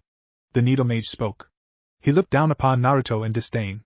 "Then you go and attack our men, what audacity!" He punctuated his statement with a punch that threw a line of needles at Naruto. He rolled out of the way, only to have to dodge as they were once again redirected by the lightning mage, even though Naruto still had his amp. Thinking quickly, Naruto channeled electricity through his new weapon, watching as he caught the incoming needles, before pivoting and sending them straight back at the one who cast them with a swing of the amp. The mage did nothing to dodge, just raised his arm and absorbed the needles back into his body. He then dusted off his suit before signaling the other two mages to get down, which they did, before his body seemed to explode like a bomb, throwing needles in a sphere around him. Naruto reacted as fast as he could, bringing his right hand to bear and raising a polarity shield between him and the oncoming attack. His only problem was that wasn't fully standing behind the shield, and as a consequence, his left arm received some modifications. Dropping the shield, he looked down at his arm in pain, seeing more than a dozen needles stuck in the appendage. It hung loosely with the amp clattering at his feet. "Oh, you're still standing? No matter," the needle mage scoffed, his suit looking like Swiss cheese. He called to the lightning mage since he was closest to the blonde. "Finish him." The other mage stood up before charging up an attack. He brought his hands above his head, before bringing them down in arcs, then bringing them back together around waist height, his left hand resting on the bottom with his right hand on top. He then pulled them apart, and an orb of electricity formed in between his hands. The needle mage turned and watched as the final guild mate rose from the ground, dusting himself off. So far he had been the only one to not fight. The two made eye contact, an unspoken conversation being sent through their eyes. They paid no heed when the lightning mage's power spiked, signifying his about to launch the attack, but their attention was drawn when after he cried of the attack's name, there was no explosion. The only sound was a startled gasp. The two whirled around, seeing Naruto gripping the attack in his right hand. It was a sobering event. He was holding a ball of pure, magical electricity in his hand and was not feeling any ill effects of it. Deliberately, he raised the attack to his mouth before taking a bite of the orb. The three mages watched in morbid fascination as he ate the attack. Then, he flexed his left arm, forcing all of the needles from the appendage, the holes healing over, just leaving small trails of blood down his limb. What are you?" the needle mage managed to ask. His only reply was a dramatic increase of power output from the blonde. "Lightning Dragon's Roar!" he shouted, releasing a very powerful, wide stream of blue electricity from his mouth at the mages. When the light died down, it showed the lightning mage, and needle mage knocked out, and the last member standing with a giant axe between him and Naruto. The axe easily eclipsed the man in size. The hilt was longer than him by double his height. "Let's dance, kid," the man said as he suddenly grew to 3 times his height, and the axe was now better suited for his use. Naruto just smirked before kicking off at the man. Urza was sitting in the driver's seat of the carriage, her eyes following the markers left by the blonde as he had run through the undergrowth. In the passenger compartment, Levi was sandwiched between 2 knights in full plate armor, and across from her was 2 more and Captain Rex. She felt smaller than usual, surrounded by men in bulky suits of armor that were also very tall. She shyly looked around the compartment, fighting to keep a blush off her face. "Levi-san," Rex called to gain her attention, "you seem to know the most of Naruto-san. Do you think we have any chance of catching up to him? He couldn't have much more than 10 minutes on us." Levi shook her head in apology. "I'm really not sure. He's a really new member. He's only been with the guild for a week. I only know his speed from when we rushed to check out the fire. But I'm certain that even with 10 minutes, he'll have covered at least double the ground that we will." Rex frowned at this development. Their thoughts were disrupted as the carriage came to a shuddering, skidding halt. Those nearest the windows looked out before Rex gave the order to disembark. When they exited the vehicle, they were showed the scene that was the cause of their stop. Outside there was what looked like the exploded remains of a magical carriage. There were also 4 bodies lying in the vicinity of an entrance to a cave. Urza had already disembarked and made her way over to the biggest of the group, and she was kneeling beside the man with a searching expression. "What do you make of this?" came her voice to the group. They moved over and saw what she was looking at. The man was unconscious, yet it seemed like his limbs were shackled to the ground by blue rings of electricity. Naruto's electricity is blue. Levi's happy cry told the story. So it had seemed that Naruto had been here and arrested the offending members of the guild. Rex just looked on with a stoic face. How do we break them so we can arrest them? Urza reached out a hand to the ring binding the big man's arm, and without any prompting, it disappeared. Urza looked surprised as all rings disappeared at once. Signaling 2 of his men, Rex ordered them to tie up the other 2 and the last 2 of his men to tie up the big guy. Well, looks like he went in there. I wonder where it leads. The 2 ladies and the captain turned to the entrance, and were about to enter when what sounded like footsteps echoed through the entrance. The steps were followed by what sounded like something dragging across the ground. The 3 prepared for battle. The captain and Urza drew swords while the little bookworm prepared to throw a spell. The steps grew louder and the scraping drew nearer, and soon, into the light emerged a rather tall blonde dragging a large man, who was tied up with smaller men tied to him, all being dragged by a rope over Naruto's left shoulder. Over his right was the very large axe that the large man used against him, and across his back, glowing with blue electricity, was the amp. Naruto gazed at the impressed expressions of Urza and Rex, who still had their weapons drawn, and then at the rapidly approaching Levi, who jumped up and wrapped her arms around his neck with happy laughter. "I'm so glad you're okay." He let go of the rope and wrapped his left arm around her, giving her a firm hug. "Told you I'd be fine." Letting her go, she dropped back to the ground and gave him a beautiful smile. He then turned to the 2 people in armor and gave a left-handed 2-fingered salute. "Yo." Urza and Rex both resheathed their weapons. Rex was the first to talk. "Geez, kid, you really are a machine. Nice work at the church, by the way. And here for that matter," he said, gesturing around to the surroundings. "Any chance that I could get you to come work for the Rune Knights?" Naruto laughed and shook his head. "Sorry, but my heart is that of a fairy tale mage. I like being able to make my own decisions," he finished with a wink. Rex just chuckled and walked up to the rope that Naruto had been using to pull the tied-up mages, grabbed it, and with very little strain, started dragging them as well. Naruto then turned to the redhead who was walking over, calmly. He nodded his greeting to the woman. "Hi, Naruto Namikaze at your service." "Didn't catch your name there," he smiled, while extending his left hand, his right still being occupied with the giant axe. "Urza Scarlet, S-Class Mage of Fairy Tale," she replied, taking his hand and giving it a firm handshake. "I'm impressed. Not many new members could boast of being able to take down so many mages single-handedly. I'm sure Master Makarov will have high praise to sing for you." Naruto smiled sheepishly and set the axe down into the ground, the blade easily sinking in under its weight. "Nah, I only did what was right. I couldn't let Tartarus get their hands on the book that they wanted. Who knows what they could do with it." Urza nodded in understanding before turning her gaze to the weapon that Naruto had been carrying. "Impressive. I have heard of this axe before," she said, letting her gaze drift over it. "It's one of a pair of axes, both brothers, known as the Giant's Execution. Only those with immense strength and size could ever hope to wield it properly." She then walked to the handle, before turning to Naruto. "May I?" And with a nod from Naruto, she picked it up out of the ground like it was nothing. She faced away from the other 2 mages and gave it a couple of swings. "Why don't you keep it?" Naruto suggested. This in turn caused Urza to look at him with wide eyes. "You can't be serious. This weapon would cost a fortune at any vendor. You just want to give it to me?" The expression on her face was priceless. Naruto just nodded, a smile splitting his face. "Yeah, I don't really use weapons, and I recently got something that I find suits me better anyway," he said, pulling the amp off his back. Urza nodded in understanding before concentrating and making the axe disappear into her equipped space. With a stretch, Naruto gave a loud sigh of pleasure. "Why don't we head home so I can get a change of clothes and a nice warm shower to get this grime off me?" Urza nodded in affirmation, while Levi blushed thinking of Naruto's frame, water cascading down it. She really should stop reading those types of books. Before they could go to the captain and his men, who were also getting their prisoners ready for transport by tying them to the top of the carriage, a voice caused them all to freeze in place. Well, I was wondering what was taking that useless guild so long to get to the meeting site. Seems they ran into a little interference," came a silky smooth woman's voice. All 3 mages turned to see a petite woman, with long brown blonde hair that came to her ankles. She was dressed in leather pants and a corset, though neither did anything to accentuate curves that were not there. Her feet were adorned by stiletto heels, making the woman who would normally be Levi's height be taller. "Who are you, and what do you want?"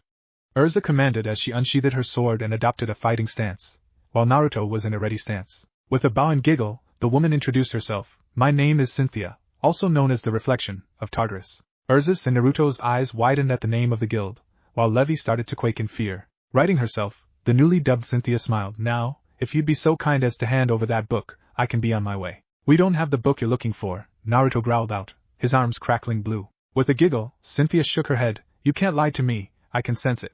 It's over there. She then pointed to the magical carriage, confusing the three mages. Now if you could be a doll and fetch it for me, this won't have to get ugly. Naruto's face only reflected confusion, but soon changed to dread upon hearing Levi's gasp. He turned his head to look at the small woman, whose eyes held a fear so potent, she was almost crying. Turning his gaze back to the leather-clad woman, he whispered out to her, "Get to the carriage and destroy that book." Levi hesitantly nodded, before turning and running to the carriage. As soon as she ran, Naruto shot forward like a bolt of lightning, intending on taking this girl down. A look of mild surprise crossed her features before Naruto's leg impacted her face, causing an explosion of light to erupt as well as Naruto's scream of agony to pierce the air. When the light died down, they could only see Naruto kneel down, holding onto his right leg that looked to be broken. Urza reacted as well, launching herself across the field, her sword held in a high, overhead strike. The woman casually lifted her arm to block as Urza's sword came down. The sound of screaming metal before a loud crack echoed across the field. Urza's sword had shattered. 3/4 of the blade were now just shards of shrapnel that pierced her arms where her armor did not cover, as well as giving a few scratches to her face and neck. The force had reverberated down the blade, causing the handle and remaining quarter of the blade to fly out of her hands and into the small hand of the blonde woman. Levi stared in horror as a solid script, fire spell rested a few feet away from the backpack of books. "I wouldn't do that," the woman's voice called to her as she held the blade at Urza's neck. "Now bring me the book," her voice no longer having a playful lilt to it. Levi looked down at the pack, before opening it and starting to pull out different tomes. "I don't." Leather-bound, vellum pages, gold leaf trimming, the woman's voice called across the field. Levi started searching, tears of fright in her eyes. Her hands shook uncontrollably as she searched for the book. She hoped with all of her might that nothing bad would happen. After tossing about 10 books out of the way, she found the book that she was looking for. She pulled it out of the bag before she turned to the woman. She shivered a bit and unsteadily got to her feet. "I found it," her voice trembled. Cynthia just shook her head in exasperation. "Then bring it here, you useless girl." Levi started walking uneasily, her steps mired in fear. After a few paces, she was stopped by the blonde man kneeling on the ground. "Don't give it to her, Levi!" Naruto shouted. Cynthia's only response was to press the blade into Urza's neck more. "I'm the one with the bargaining piece, now bring it here." Levi took another step before a bright flash of blue erupted from Naruto's hands onto his leg. With a lunge, he body tackled the dark mage, catching her off guard. Despite her ability to stop Naruto's attack, it didn't seem to apply to being able to grapple her. She was actually physically weak. She struggled as he pinned her arms to the ground with his knees. "Get off of me, you pest!" she growled out. Naruto chuckled at her command. "I don't think so. You don't seem so tough now." Suddenly, her eyes glowed purple. "I said get off." From her body erupted a huge kinetic blast that hit Naruto full force, before pushing past and throwing Urza over 15 feet back through the air. She hit the ground hard, skidding across the ground. Cynthia's eyes widened in amazement that Naruto was still atop her. "How is that possible? That amount of force this close should have liquefied your organs." Naruto just smirked, though it was pained, like he had taken a titanic blow in his solar plexus. "We dragon slayers are made out of tougher stuff than your regular mages. That hurt, for sure, and I'll be sore in the morning, but you can't kill me that easily." Cynthia's eyes widened before narrowing. "Then I'll have to try harder," she sneered as her eyes erupted in purple again. "No you won't!" Naruto roared as he threw as many volts of electricity through her as he could. She cried out in pain as her concentration was broken. After 10 seconds, Naruto stopped his assault. He took a deep breath at the draining feeling that came with it. He looked at her. Her clothes were smoking and her breathing was a little labored. "Now settle down. The Rune Knights are taking you in." She just breathed as Naruto was approached by Urza, Levi, Rex, and one of Rex's subordinates. Rex whistled in appreciation. "Damn glad you're on our side." This remark earned a chuckle all around. Urza tucked an errant strand of hair behind her right ear. "Very impressive, Naruto. You took down a criminal that even I couldn't." Naruto chuckled before wincing. "Yeah, but don't ask me to do it again." He felt his ribs, wincing at each touch. "Yeah, definitely going to feel it in the morning." Their banter was cut short by Cynthia chuckling. This caused Rex to snarl. "What's so funny? You haha, you really think haha you have me beat?" The labor in her breathing was steadily lessening. This caused those opposite her to glance between themselves. "Let me educate you on my power. It's called Rebound, and it uses your force against you." Naruto narrowed his eyes, raising a hand up. "What do you mean? What happens when you charge a lacrima up only to release what's contained inside?" She smirked with an unstable glint in her eye. "Then I'll just suck what's inside out."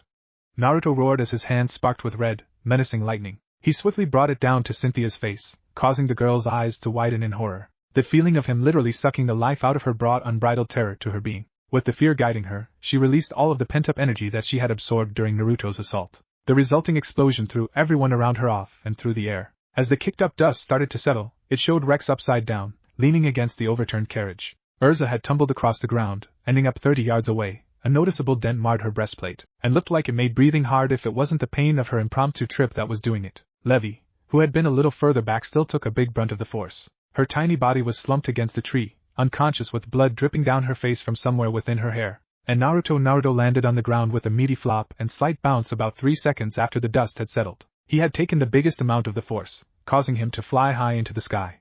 It was amazing that he was still conscious after all the torment that his body had taken. With labored breathing, he squinted through the pain only to watch as Cynthia stooped down to pick up the book she had come for. She cast a baleful look at Naruto and raised a hand to unleash another kinetic force at Naruto, only to wince and lower her arm. She then turned and left Naruto's vision. Sounds swam around him as others were recovering. The last thing he remembered was the feeling of hands grabbing him, pulling him, and then nothing. Naruto found himself in darkness. He felt weightless. His attention was drawn to a figure standing in the darkness. It was a small boy, dressed in a baggy t-shirt with a red spiral on the front. His legs were adorned with shorts, and his feet were covered in sandals. The boy's face was buried into his left arm, his right clenched at his side. Naruto could hear the sobs that signified the boy's crying. He walked over to the kid. "What's wrong?" Naruto asked, squatting down to the boy's level. The boy showed no reaction to having heard him. "Are you hurt?" Still no answer. "Can you tell me your name?" Sobs were his only response. He waved his hand in front of the boy's face. "Hello." Suddenly, the boy started running, only he wasn't moving. It was like watching a movie with all of the background cut out. Naruto's eyes widened when he could see his face. The 3 whisker-like marks on either side of his face gave it away as himself. "What the?" Naruto asked, stumbling backward. Suddenly, he was facing himself, older now. Probably not even a teenager. He was wearing a hideous orange jumpsuit, and was wearing a strange metal headband. "I'll get him back, Sakura-chan, Databeo," his younger self remarked, adopting a sure smirk and giving a thumbs up. The scene changed again. This time, he was closer to his current age. He was still wearing orange, only now it was evened out with black. A long red coat with black flames across the bottom and a large scroll across his lower back completed the ensemble. "So this is what pain is capable of." His effigy spoke, noticing his eyes looked weird and were surrounded by red pigment. The next transition showed him, a little older, glaring up at something. He wasn't wearing the red coat, but was still wearing the orange jumpsuit. "Having my friends with me makes me truly strong." Then, there was a bright flash of yellow, and a glowing figure appeared in the darkness. It had the head of a dragon, and the wings of a dragon, but had a long, snake-like body with no appendages. With a loud roar, Naruto found the world fading. Naruto's eyes opened to a white ceiling and the smell of disinfectants. He sat up with a groan, his ribs still hurt. He took a moment to reflect on the dream he had had. I was standing talking and no, there was a wait. I was there and someone had too late. He had forgotten already. Something about endless food or something. At that moment, his stomach released a titanic growl. "Ugh, where can a guy get a bite to eat around here?"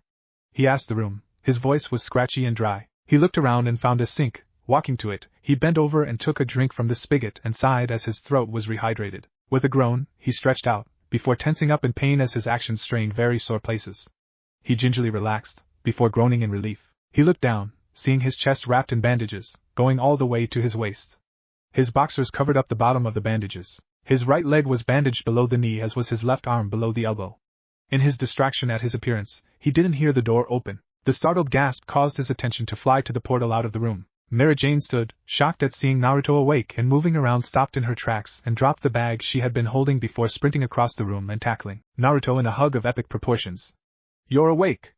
We've all been worried about you," she squealed. She then tightened her hug, which elicited a response she had not been intending on. In what could only be described as the most unmanly sound ever made, Naruto shrieked in pain. A shriek like a little girl makes when playing with her friends. The kind of shriek that makes you think that they're being murdered only to see them running around with a smile. Not too long after, Naruto was to be found by the hospital staff on the floor with an embarrassed Mary Jane standing over him, bowing and saying she's sorry repeatedly, helping the poor man back onto the bed, and giving him a quick once-over to make sure she hadn't made anything worse with her titanic hug of doom, patent pending. The doctors left to get discharge papers as there was nothing else they could do to help along his healing process. His ribs would just be sore for about a week or two. The two now left alone in the room were strangely muted and reclusive of each other. Mira was looking a little meek, whereas Naruto was just spacing, waiting for his permission to leave. "Oh!" Mira exclaimed, disrupting the quiet. She took a few steps to a chair at the foot of the bed, before pulling up the bag she had carried into the room. "I brought you some new clothes." I figured if you woke up, you'd want to change into something more than a hospital gown, she added with a smile. She gently set it on the bed next to him, and stepped back, clasping her hands in front of her chest with a smile splitting her lips. Naruto just glanced from her, back to the bag, before reaching in, and pulling out the first article of clothing. His eyes widened in surprise before a vicious smirk made its way to his face. It was 10 minutes later when Naruto and Mira Jane exited the hospital. Myra's face was awash with red. She had no idea that her choice in clothing would have made such a difference. But it had certainly turned the heat up in the hospital. That was surely the reason that the nurse had fainted in the room, and a handful more as well as some patients had before they had gotten out of the doors where they were now. Naruto had donned his new outfit, and he had to admit, it was cool. Mira had great taste. His torso was covered with a white tank top, which seemed a bit tight as it clung to his form, defining the hard lines of training that he had earned. Over that was a black leather vest that was trimmed all around the armholes, the collar, and the hem with soft gray-white fur. Below that, his legs were covered in long, blue pants that were darker at the waist and lightened as it got closer to the ankles, going from near navy to a shade or two darker than sky. The pants were lined with pockets that ran along the sides of his legs, and were held up by a thick belt, with a secondary, thinner belt hanging loosely off his left hip. His feet were adorned with boots that ran up to his middle shin, and his pants easily tucked into. They were very comfortable, and seemed almost made to his feet. His new wardrobe didn't end there. His hands also got a pair of fingerless gloves. He was even able to slide the ring he got from his mission over the little bit of finger that was on the gloves. And to finish off the ensemble, Mira had decided to also equip him with a pair of forearm bracers. How much did this set you back, Mira? Naruto asked as he gave himself a once-over in the light of the afternoon. Oh, it didn't set me back at all. I used the money that you and Levi brought back. I may have also picked up a couple of dresses as well. Mira blushed as she thought about just how many she actually bought. Naruto nodded his approval. You have very nice taste, he complimented with a smile. Mira giggled and blushed at the compliment before they both set off for the guild hall. The walk was companionable and quiet, until Naruto had to break it again. Say, Mira, he said, getting her attention, I didn't ask you in the hospital, but how many days was I out? 2.5, Mira replied. It took Urza about half a day to get you and Levi back here. You were in a far worse condition, that's why you were still at the hospital. Levi just got bandaged up and some painkillers for her headache. She's really beating herself up about what happened. Naruto looked sad at that revelation. No, it's my fault that we lost to that Cynthia person. I was the one who attacked her without knowing the extent of her powers. He then punched his left fist into his right palm with a grim look on his face. Next time I'll be ready though. She won't stand a chance. Mira just looked with a slightly open mouth before she closed it into a smile. She then moved closer to him and wrapped her arms around his right arm and leaned her head on his shoulder. So, if those bad people ever come back, you'll protect me. Right, Naruto? Naruto's face lit up a bright crimson as he glanced down at her. Well, of course, Mira-chan. I'll protect you, I'll protect Levi-chan, I'll protect your stupid brother, and I'll protect everyone in Fairy Tail. Because you're all my precious people, and I always protect my precious people. Myra's eyes softened as she looked up at him. She then lowered her head back to his shoulder and sighed wistfully. They continued on as such until they reached the door of Fairy Tail, where the sounds of a rowdy party could be heard. Naruto turned to Mira with a smile on his face. Sounds like one hell of a party in there. Is there any reason not to have one? He asked the beauty by his side. With a giggle, his only reply was a shake of the head before he pushed the door open. He noticed that everyone in the hall was now looking at who was coming through the doors. Upon seeing Naruto, a huge, explosive round of cheers resounded throughout the hall. It was nearly deafening. The clear surprise on Naruto's face was evident. He was broken from his stunned silence as Mira stepped through the door around him. He just followed her and let the doors swing closed behind him. The cheering didn't stop, however, and a few catcalls and shouted greetings floated to him through the air. Yeah, Naruto. Good job, kid. Have a drink on me. Come sit with us. Naruto just raised his hand, confusion still permeating his being. He waved to everyone, which only seemed to make them cheer harder. He made his way up to the bar, where Mira had taken her place behind and Makarov had taken his spot on the bar. The old man was clearly 3 sheets to the wind, and his face reflected that. The usual light dusting of red had instead encompassed his entire face. A bit of the head of the beard clung to his mustache, yet his eyes were lidded heavily and a slight sway was in his posture. Aha! Makarov called as he spied Naruto. He pointed at the young man unabashedly. There he is.